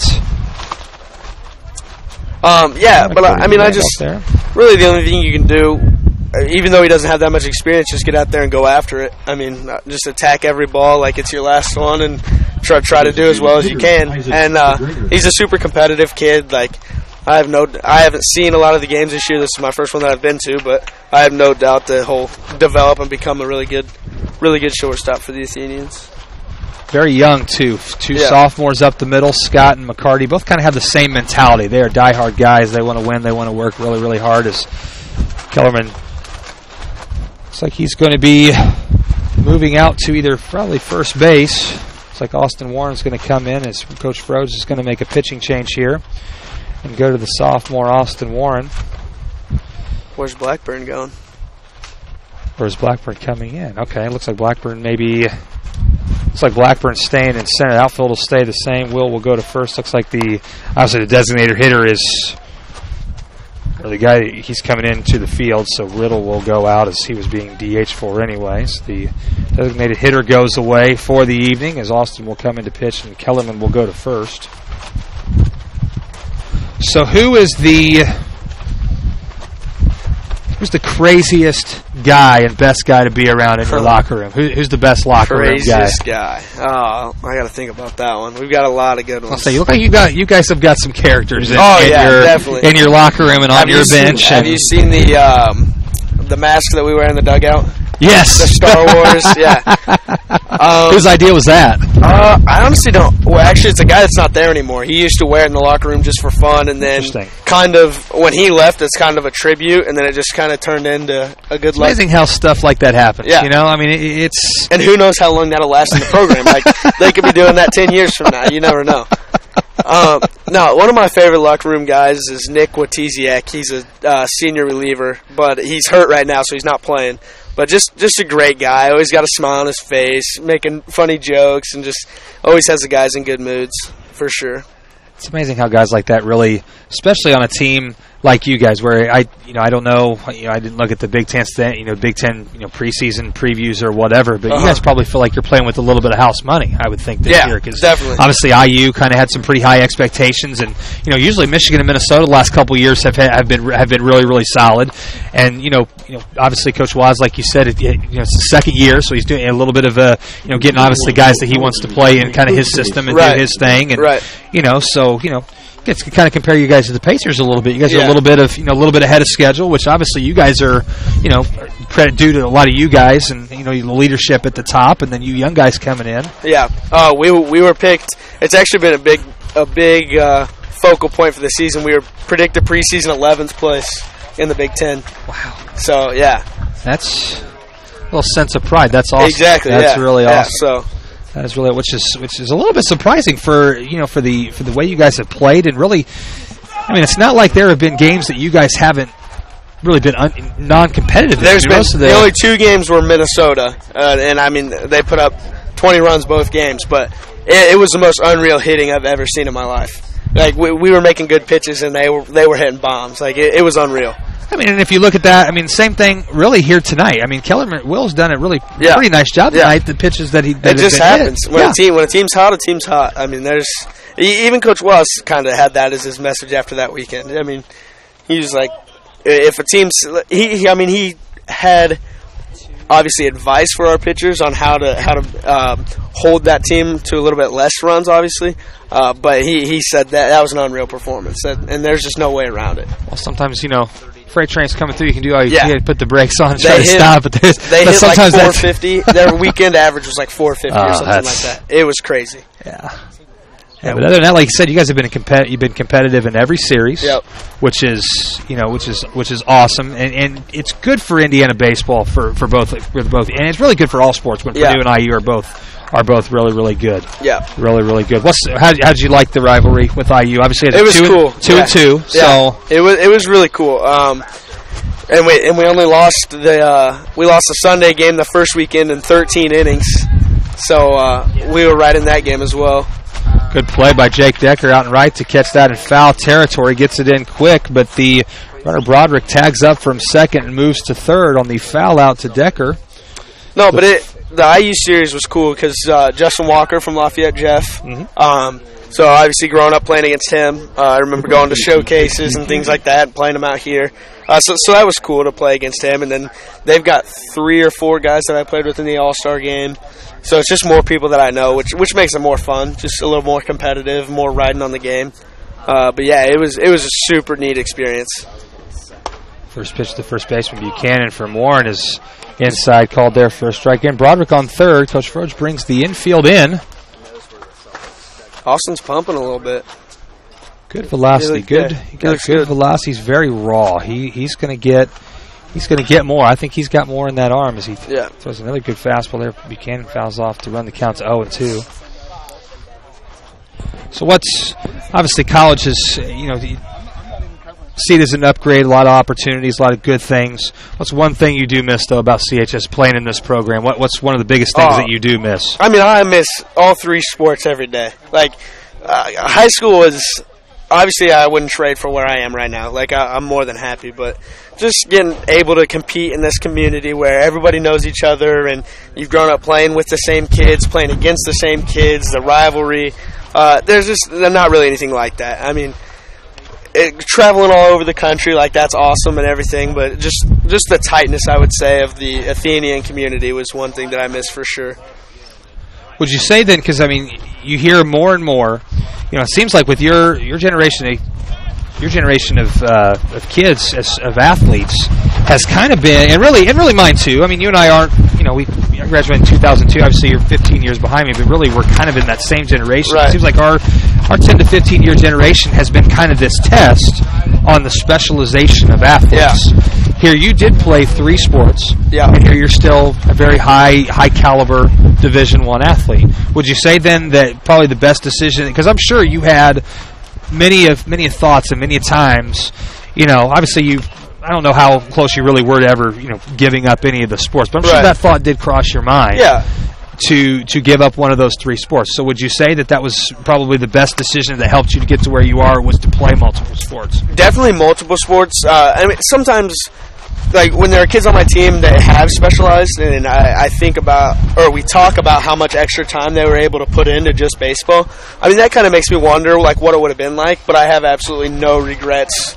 I mean, playing football was, like, I have some of my best memories of my life for playing football, so, and basketball, both. So good play there by McCarty to get the out at first. Good play looking back the runner. Gets the second out of the inning on the ground out by Buchanan. Even though there probably are some perks in specializing, there's just as many perks in playing other sports. Like physically, like the toughness from football or basketball, staying in shape, or there's just so many competitive edges that you can gain from not only playing baseball but playing the other sports as well. Just fouled off. Might come back a little bit. Will giving a good effort as that's fouled off by the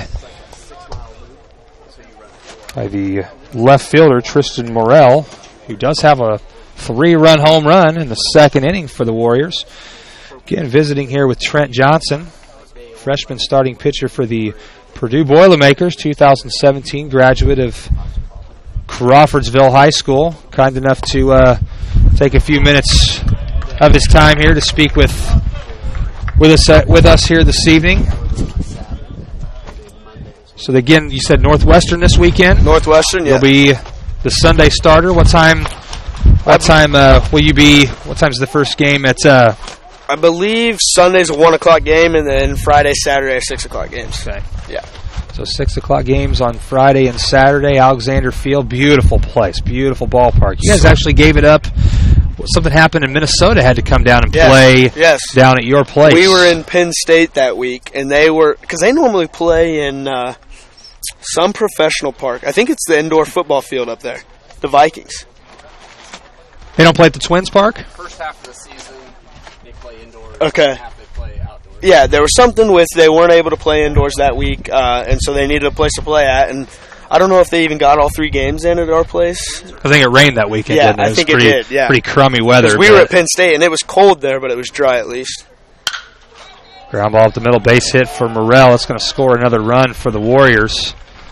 And this was the offensive juggernaut that they were expecting to have all season long. It's really eluded them for a lot of the years. They put up their 8th run of the night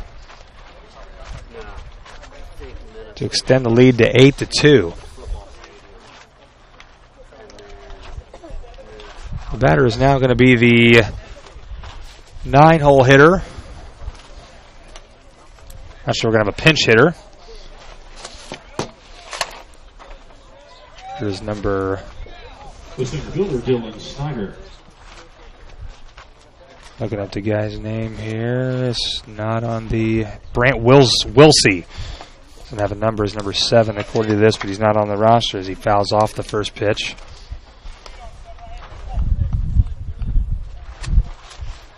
Count 0-1. Austin Warren again on the hill. Morrell at first for the Warriors. Willie swings and misses the curveball and throws back. Not in time. How much more time in class have you got left? You guys about done? I took an exam yesterday, so I have to submit one more paper by Thursday, and then take an online test, and then I'm done. So I don't have to go to any more class, which is great. Very nice. Strike 3 called there on Willsey will end the inning. With 3 more runs come across for the Warriors. They now lead your Athenians 8-2 going into the bottom half of the 5th inning. So how many more weeks of the season do you guys have left, Big Ten wise? How many more conference series do you guys have left? I believe it's 3 weeks. We got Northwestern this weekend, then we go to Ohio State, and then we're home for Michigan. And then we have, I think, 4 midweeks mixed in there, I believe, and then the Big Ten tournament. Nice. How many teams? Do all 14 teams qualify, or is it 8 teams? 8 teams. Okay. Obviously, you guys are so far pretty comfortably in the top half. Now, where's the Big Ten tournament held? It is in Omaha. Omaha. Yeah. Hey, nice. Yeah. Very nice. With Nebraska obviously being in the Big Ten, that is incredibly helpful. So that'll be an awesome opportunity to go play at Omaha. Obviously, where everybody wants to get to at the end of the year is the stadium there in Omaha to play for the College World Series. Obviously, that's probably not the talk of the locker room. Obviously, just game by game, right. Focusing your attention obviously on the Wildcats and Northwestern. What's the preparation like? Obviously, there's a lot more opportunities for scouting. You guys probably have scouting reports and things on a lot of these guys. What's been the biggest? What's really helped you more to go to that level? What's been the biggest upgrade? I mean, as in the Sunday rule, one thing that's helped me is I'm able to watch the same team play Friday, Saturday before I pitch against them on Sunday. So I'm able to get an idea of what their kids like to do, and then before the game, normally Coach Holm, the pitching coach, will run through. This guy's hitting this. He likes to go opposite field or whatever it may be. So I would say as far as planning, it's just kind of observing on my two off days, and then so we have jobs if we aren't playing in the game. So I'll be on a certain pitching chart of some kind. So it just really keeps you locked in on the game, and that just kind of helps forms your own scouting report before you go over the real one with Coach. Jake Decker is the batter, and he is currently sitting 2-0 from Danville Hurler Jackson Wynn.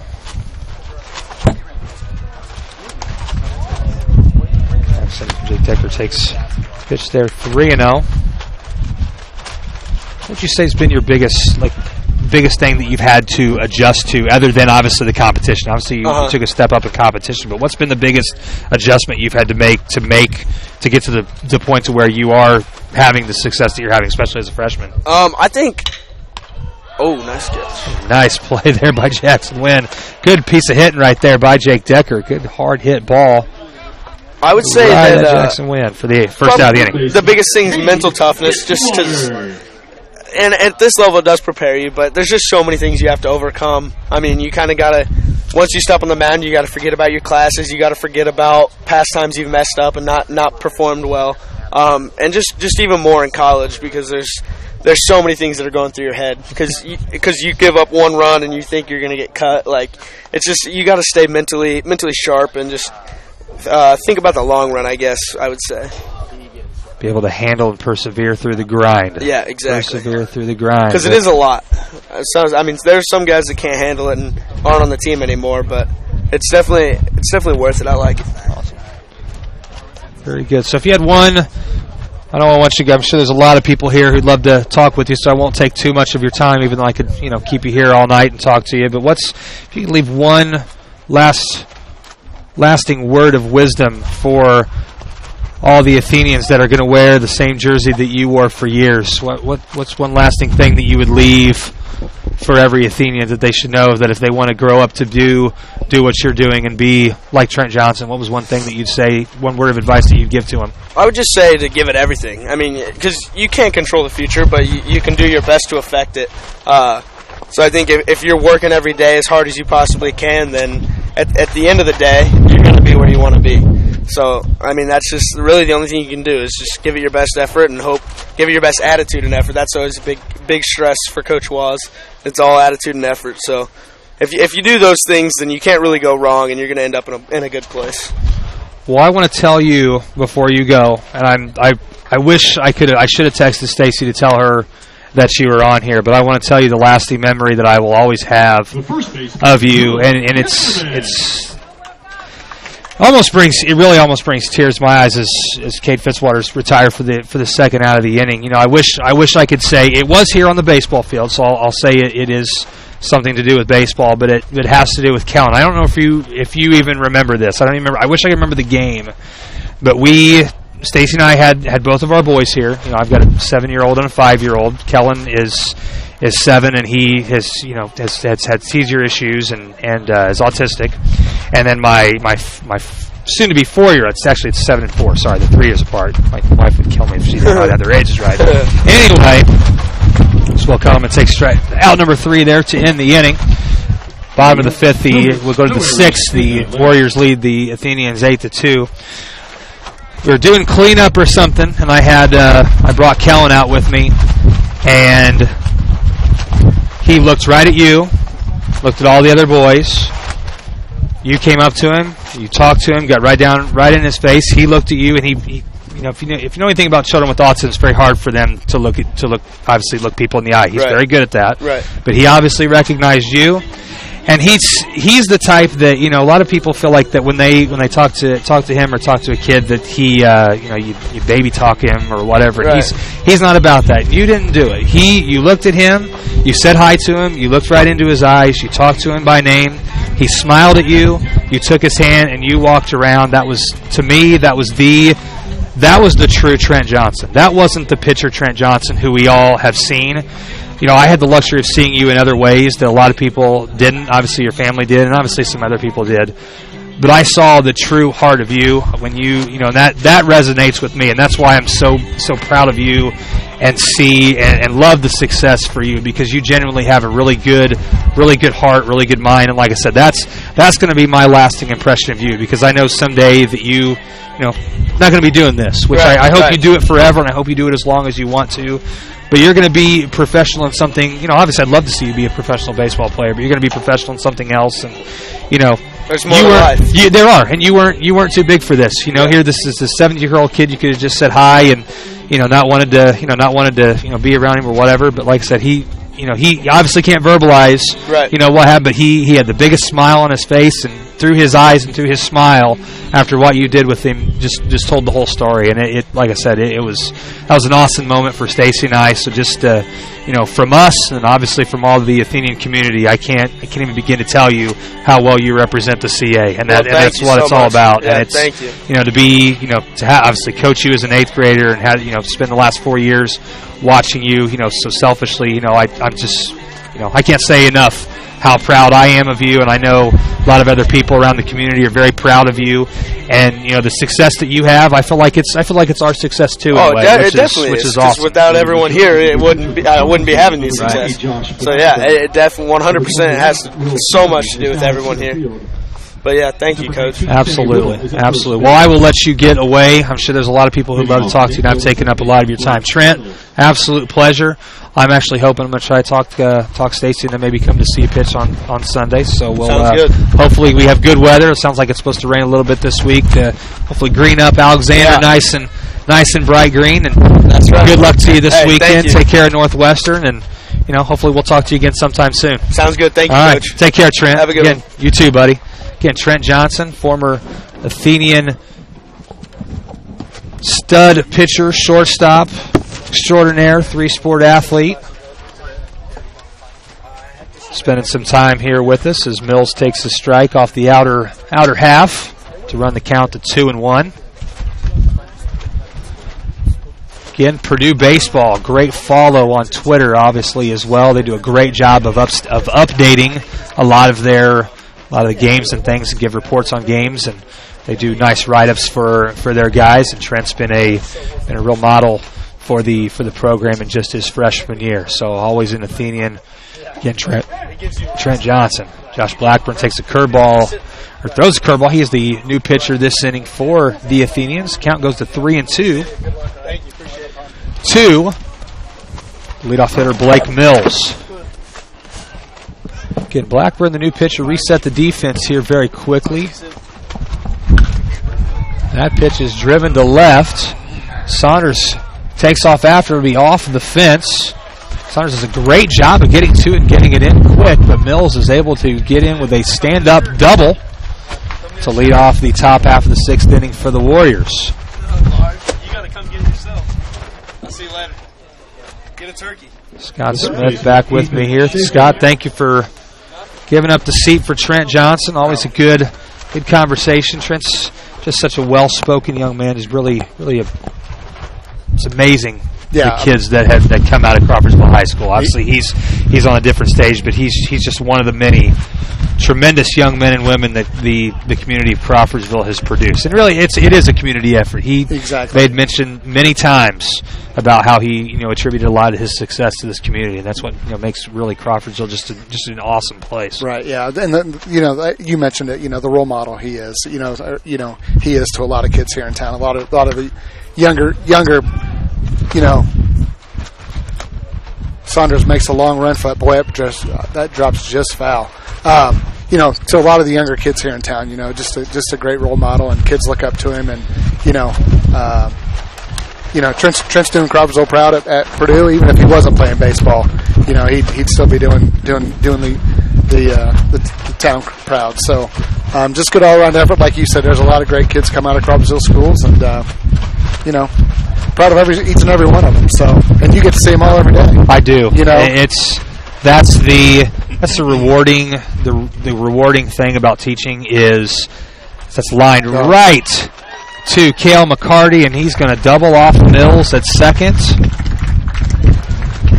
for 2 outs. Yep. Great job there by McCarty. I mean, Danville's hit the ball hard. They have the nose tonight. I'm telling you, and they haven't been giving pitches, high fastballs. I mean, they've been going down and getting them. And they're swinging the bats really well. Yeah, really well. And as you mentioned before the game, that's kind of what we expected from Danville all and Tri-West. Long. And I'm not sure where this offense has been, but good curveball there by Blackburn. Lawson takes strike one.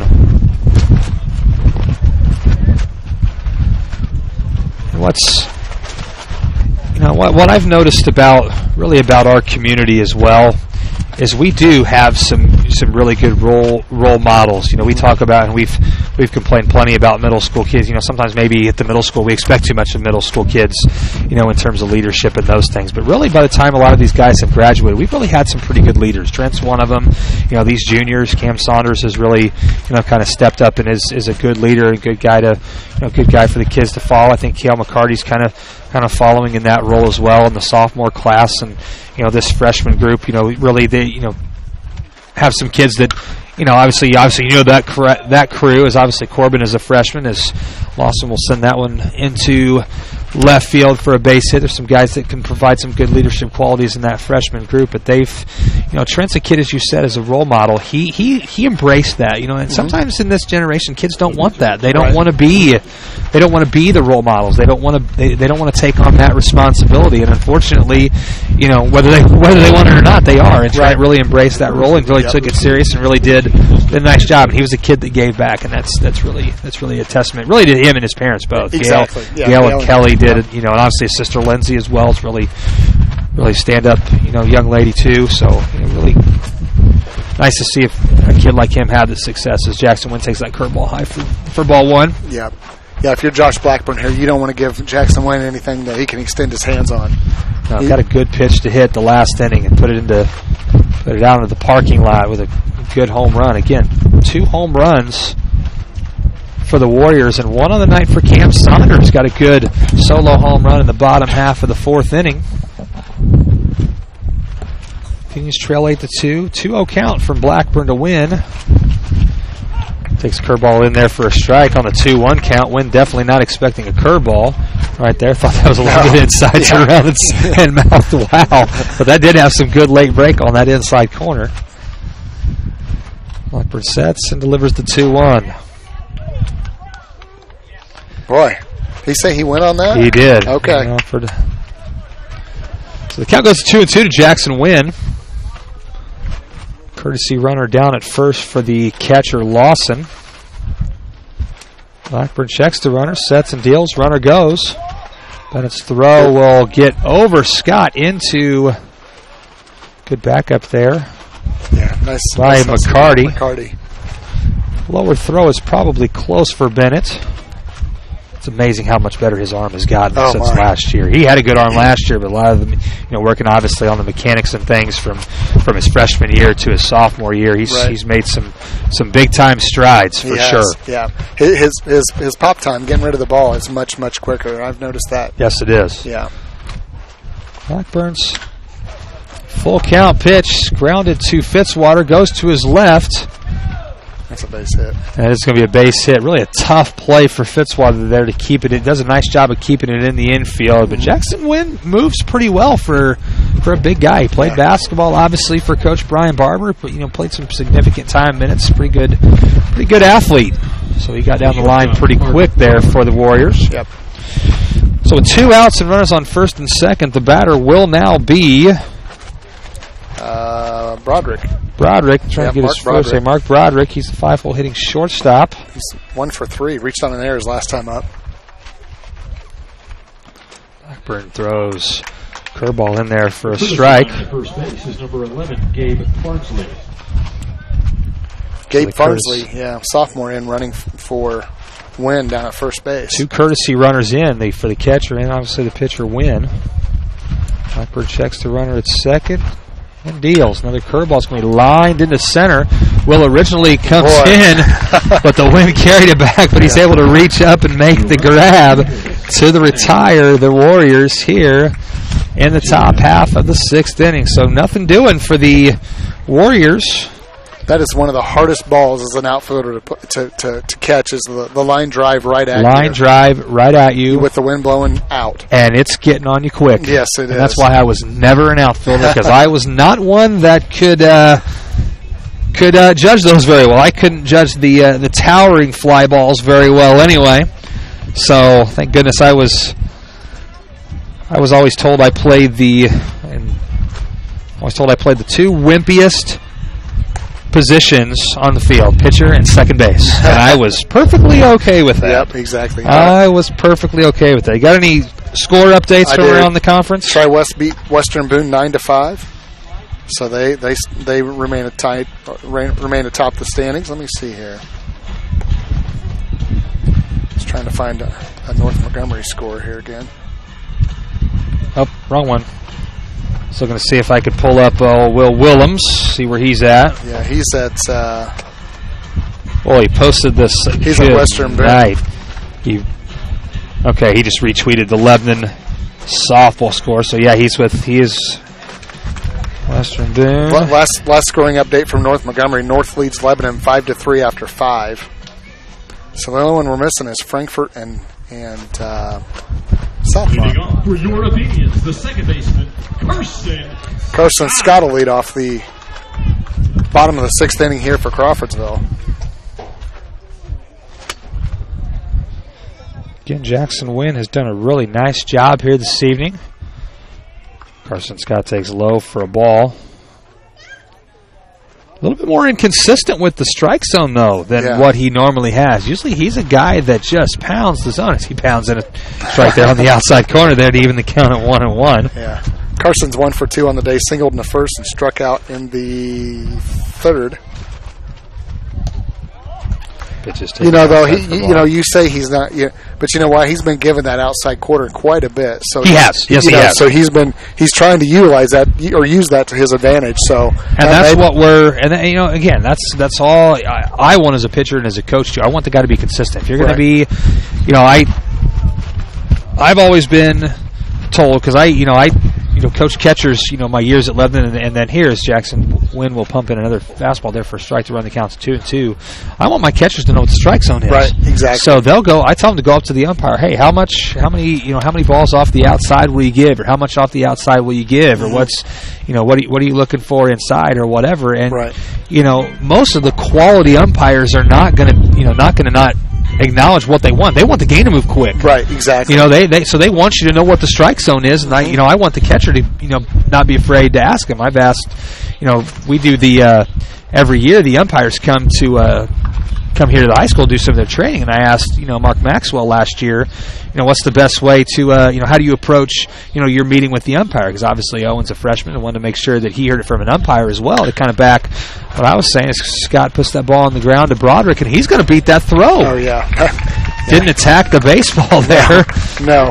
Scott able to beat it out for an infield base hit. It's going to be the 5th hit of the evening for the Athenians. I could tell the way Broderick just kind of laid back there and got the ball. He was not going to throw Carson out. No way. And the way the grass just killed it. Yes, it did. So the Athenians in business, just trying to chip away, maybe get a couple this inning, retire the Warriors top half of the 7th, and maybe get themselves back in it here. So they're in business with Scott on first. I'm sure you've already mentioned this, Coach, but that's a base hit.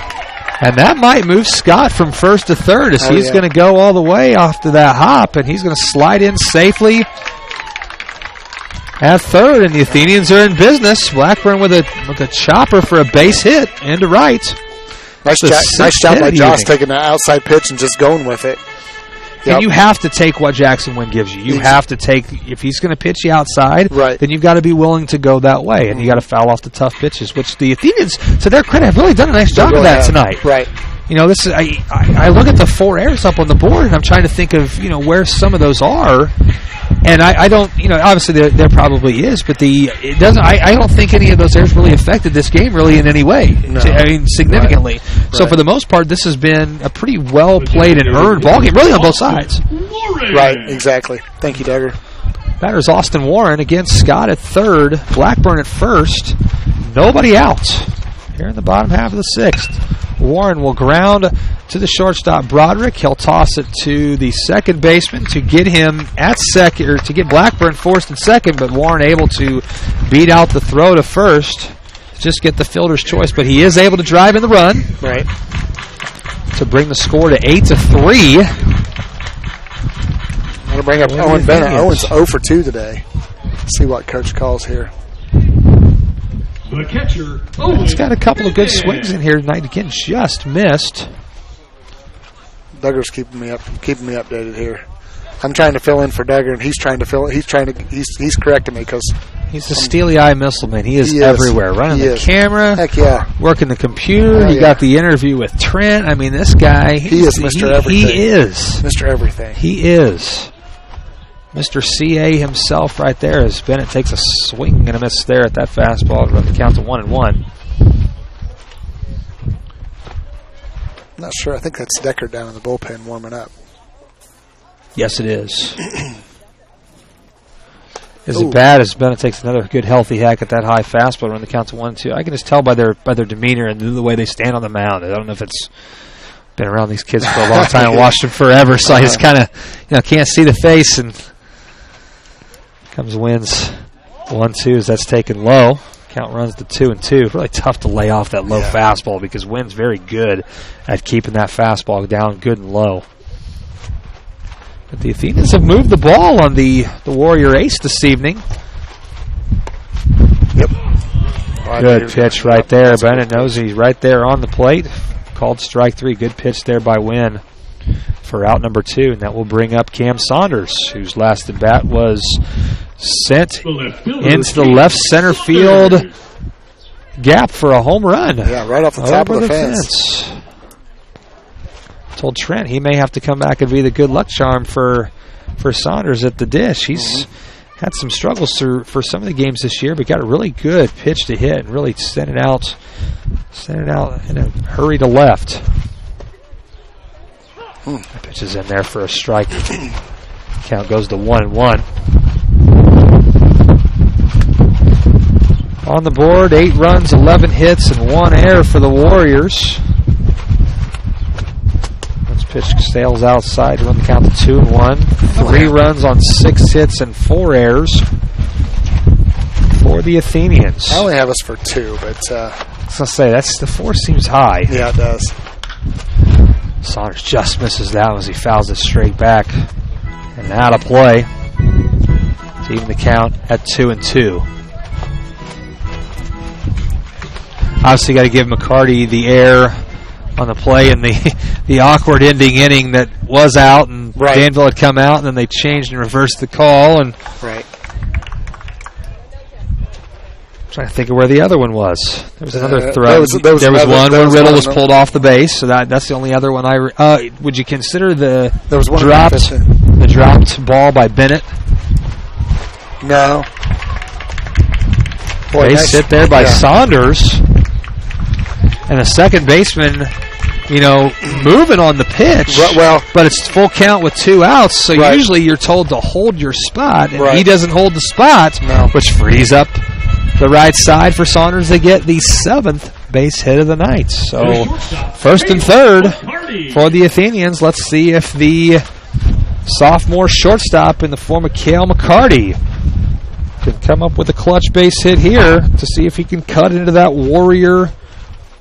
Boy, you're right, Coach. If he doesn't break for second base when Warren breaks for second base, that's an easy 4-3, and they're out of the inning. Right. Instead, it's a base hit for Saunders. Pitch is taken down low for a ball. Yep. McCarty comes in. He's 1 for 2. Singled in the second. Struck out in the 4th.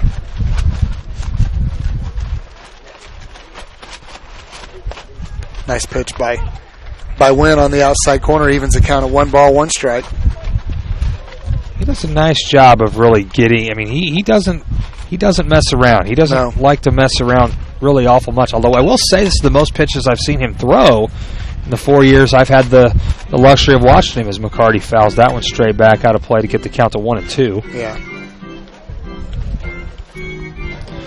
Yeah, he did start as a freshman, didn't he? He was a freshman pitcher. He did. Yep. Yes, he did. He's been very, very solid. Just a kid that, just does his business. Which is, I hate to say this, kind of shocking at Danville. Danville's a place where, just in my years of playing there, playing against them for 4 years at Western Bend, always had a little chip on their shoulder. But he comes in and he just does his business and lets his work do the talk, and that's no good. He works quick as he strikes out McCarty there to end the inning. Yep. Does his business. And he works fairly quick. That's one thing I wish I could instill in every pitcher. Yes. Work quick. Right. Get into that is the, and we said that last week in the broadcast with Lebanon, is that Stephen Rice was probably the fastest guy I ever coached against pitching. I tried to be the fastest guy that whenever I was on the mound, because I had an umpire tell me, Harmon, I can never remember his first name. Old man Harmon has the insurance, State Farm Insurance up in Lafayette. The fact that I called him old man, he'd probably get mad at me. But very good umpire. Was a Big Ten umpire for baseball, Big Ten official for football. Told me in a summer game one time that he just obviously complimented the way I went about things, and he said, "I love umpiring your games behind the plate because of how fast you work. Right? You don't mess around. You don't go and do this or that or whatever. You throw your pitch." You get back up on the rubber and you go, and it's a rhythm thing. Baseball is all about getting into a rhythm, right? And you, the pitcher, and you're the one that sets the rhythm.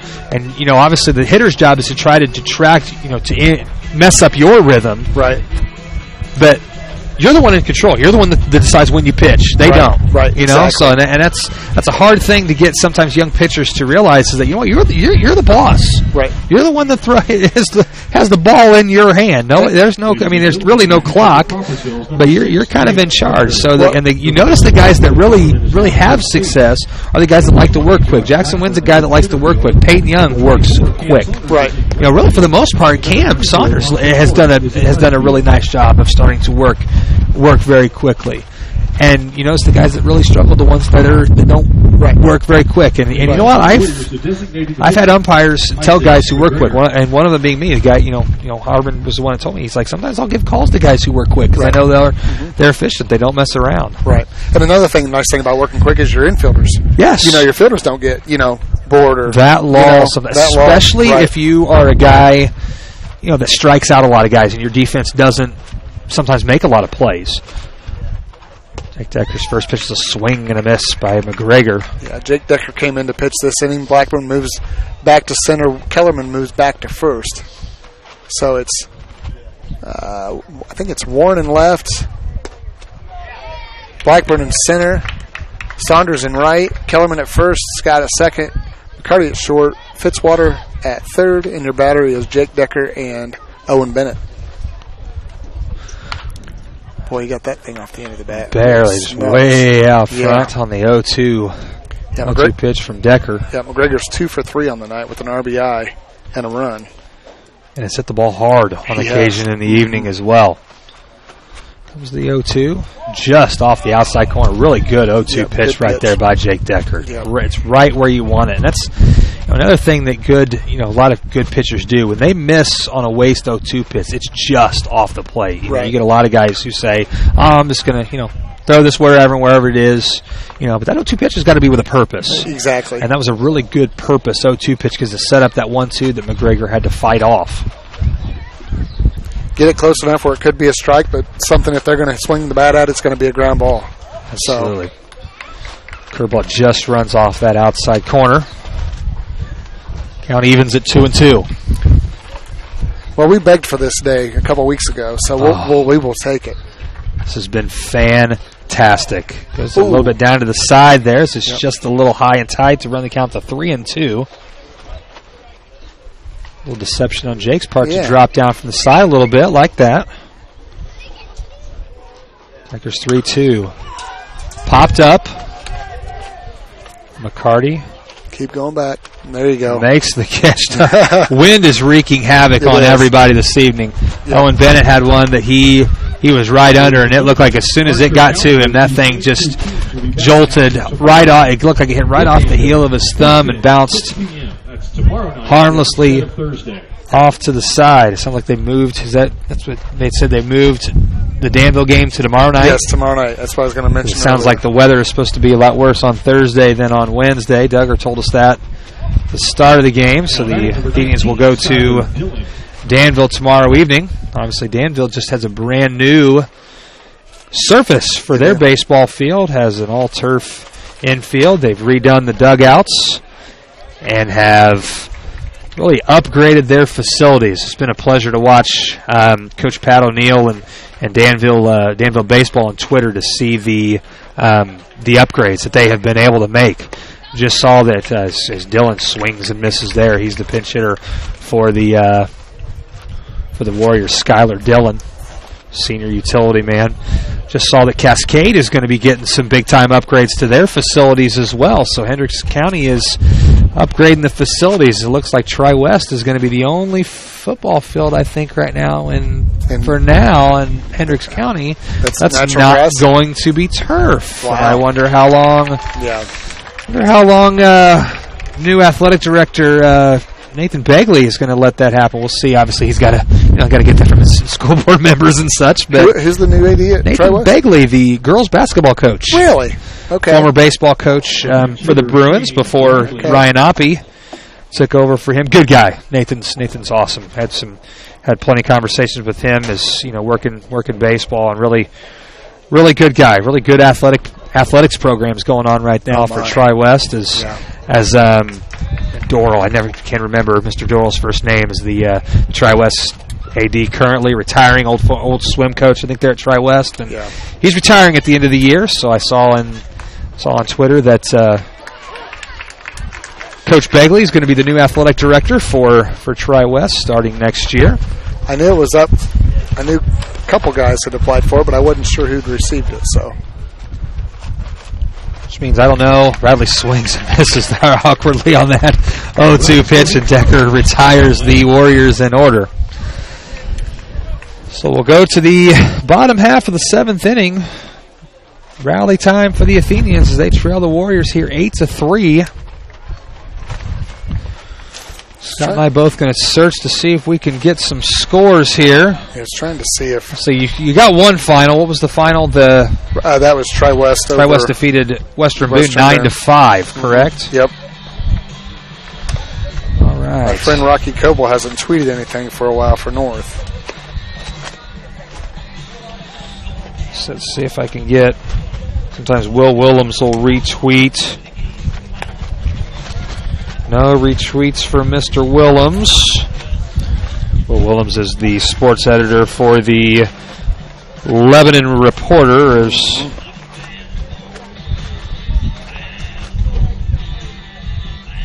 As we used to call the Lebanon reporter from the western half of the county when I was there, the Lebanon Liar. Not that way anymore. It's amazing how much local newspaper is still a huge part of the landscape. It really is, and we're very fortunate, obviously, to have two newspapers here in Crawfordsville, and the reporter does a nice job in Boone County. I know the Hendricks County Flyer really does a nice job reporting athletics in Hendricks County, and the Frankfort Times in Frankfort does a real nice job. Journal Courier, really good newspapers in this area. Really do a nice job. Leadoff man this inning will be the previous pitcher, Jake Decker. Yep, Wynn will face 8-9-1 here in the bottom of the 7th inning. Decker put a charge into one his last at bat, but just right at the glove of Jackson Wynn. Took a deep breath for Wynn to kind of catch himself after that one, because it got on him quick as Decker takes the second offering from Wynn for a strike that evens the count at 1-1 here in the top half of the 7th inning.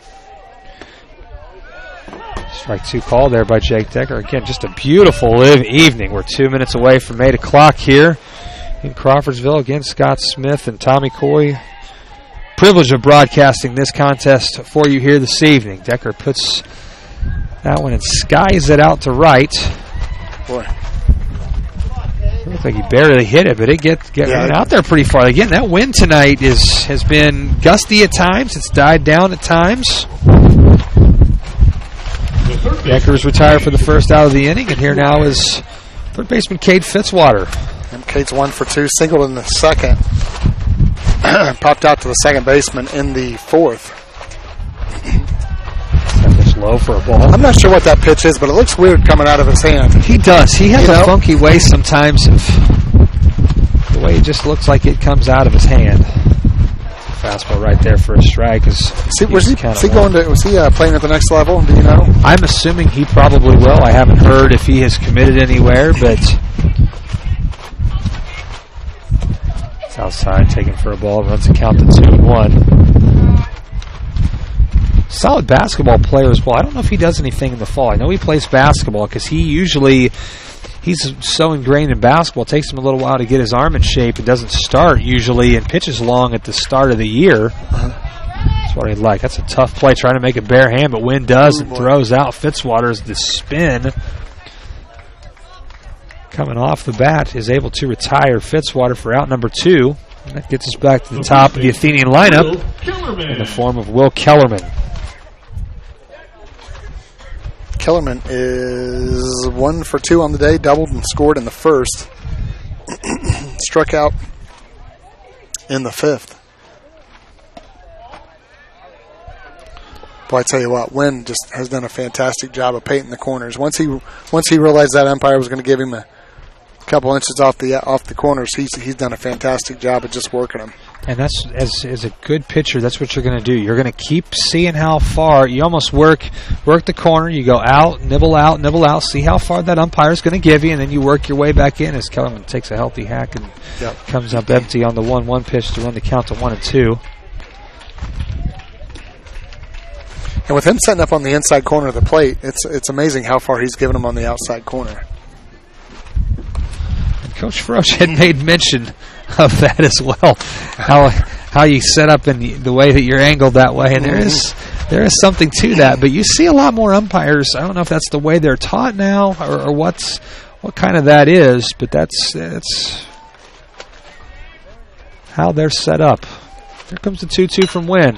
That's grounded left side. It's a base hit. Good piece of hitting there again by Will Kellerman, and the Athenians have done a really nice job.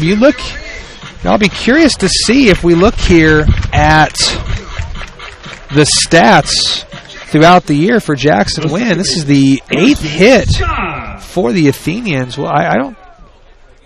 Very few times I ever remember Jackson Wynn giving up that many hits. Right.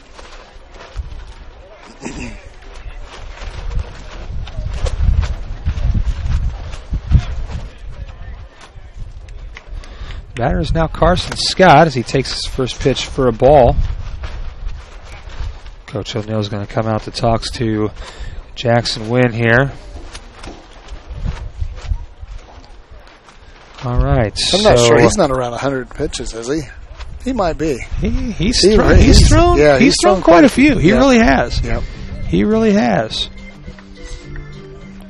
And my curiosity got the best of me, and their stats have been posted between Western Boone and Tri-West. Peyton Young did not throw this evening. So Really?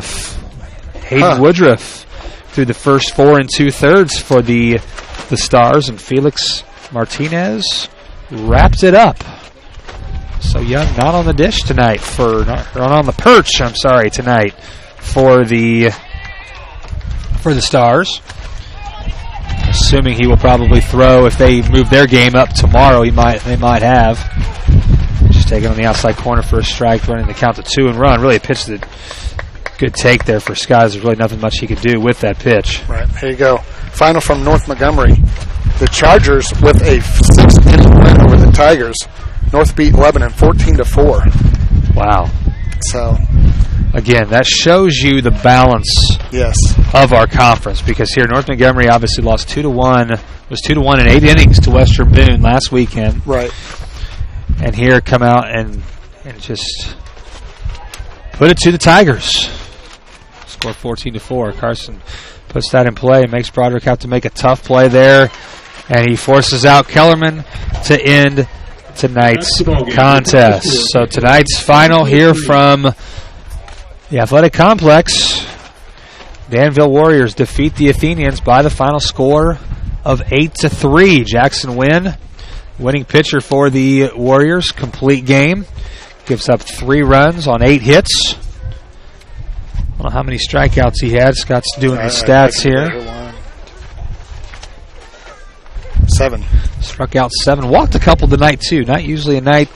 Jackson Wynn usually not the guy that generally walks very many. The loss tonight will go to Will Kellerman. Will Kellerman really did a nice job tonight. Danville's offense really was what we thought they would be all season long, and what they probably thought that they would be all season long. Really swung the bats, put the ball in gaps, hit 2 home runs on the evening. So the Warriors will move to 2-6 on the season in Sagamore Athletic Conference play. They'll move to 8-7 overall on the season. So now there is only one team in the Sagamore Athletic Conference as far as regular season record goes that's not above 500. With tonight's win, Danville moves back over the 500 mark at 8-7. The Athenians will drop to 10-7.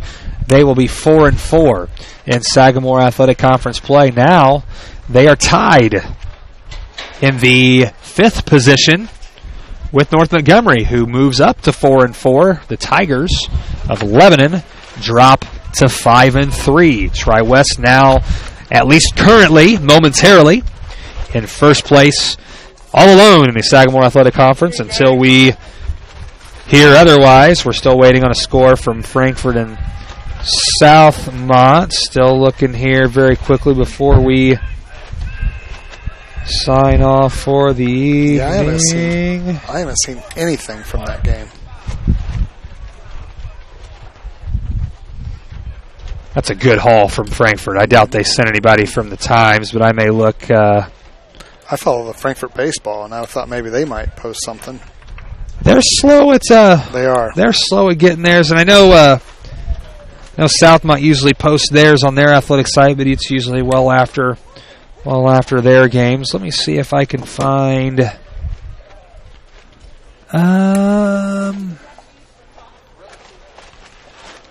Well, again, if you have not heard, the game that was originally scheduled for Thursday, it sounds like Thursday is going to be a pretty wet and rainy affair, so they have already moved the game that was scheduled to be played on Thursday to tomorrow night. That game is at Danville. Again, if you are going to make the trip to Danville, you are in for a treat. And again, Danville just recently made some significant upgrades to their baseball facility, new dugouts, new bleachers. They also have field turf on their infield. Right.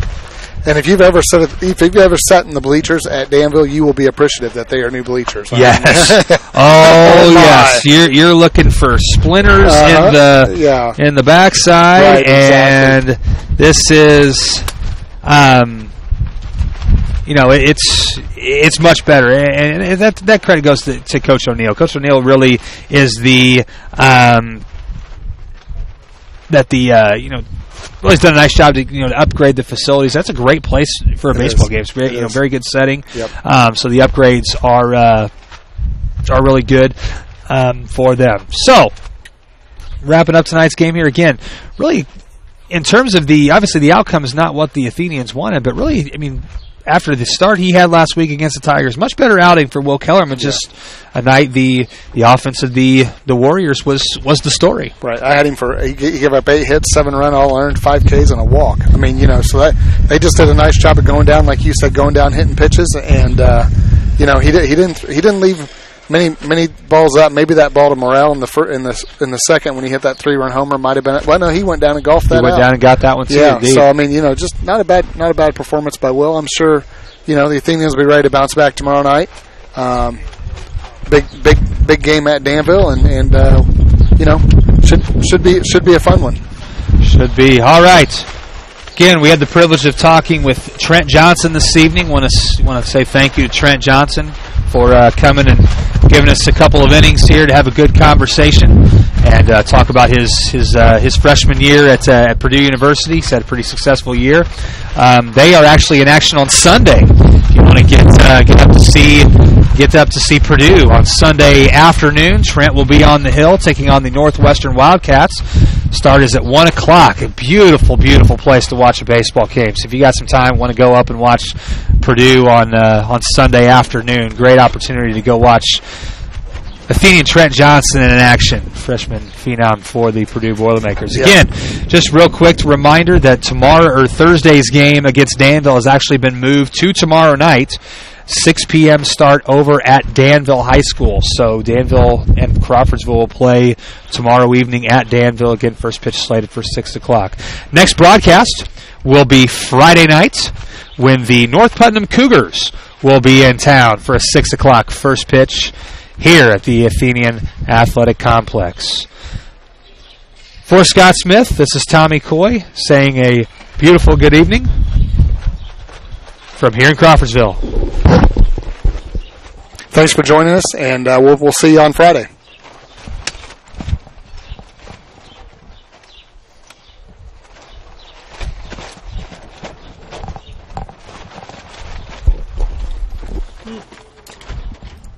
What is it? This still says it's stopping. Okay, there we go. There should be something else coming up. But then, just go ahead and go to Okay. YouTube. Okay. Stop stream. Okay.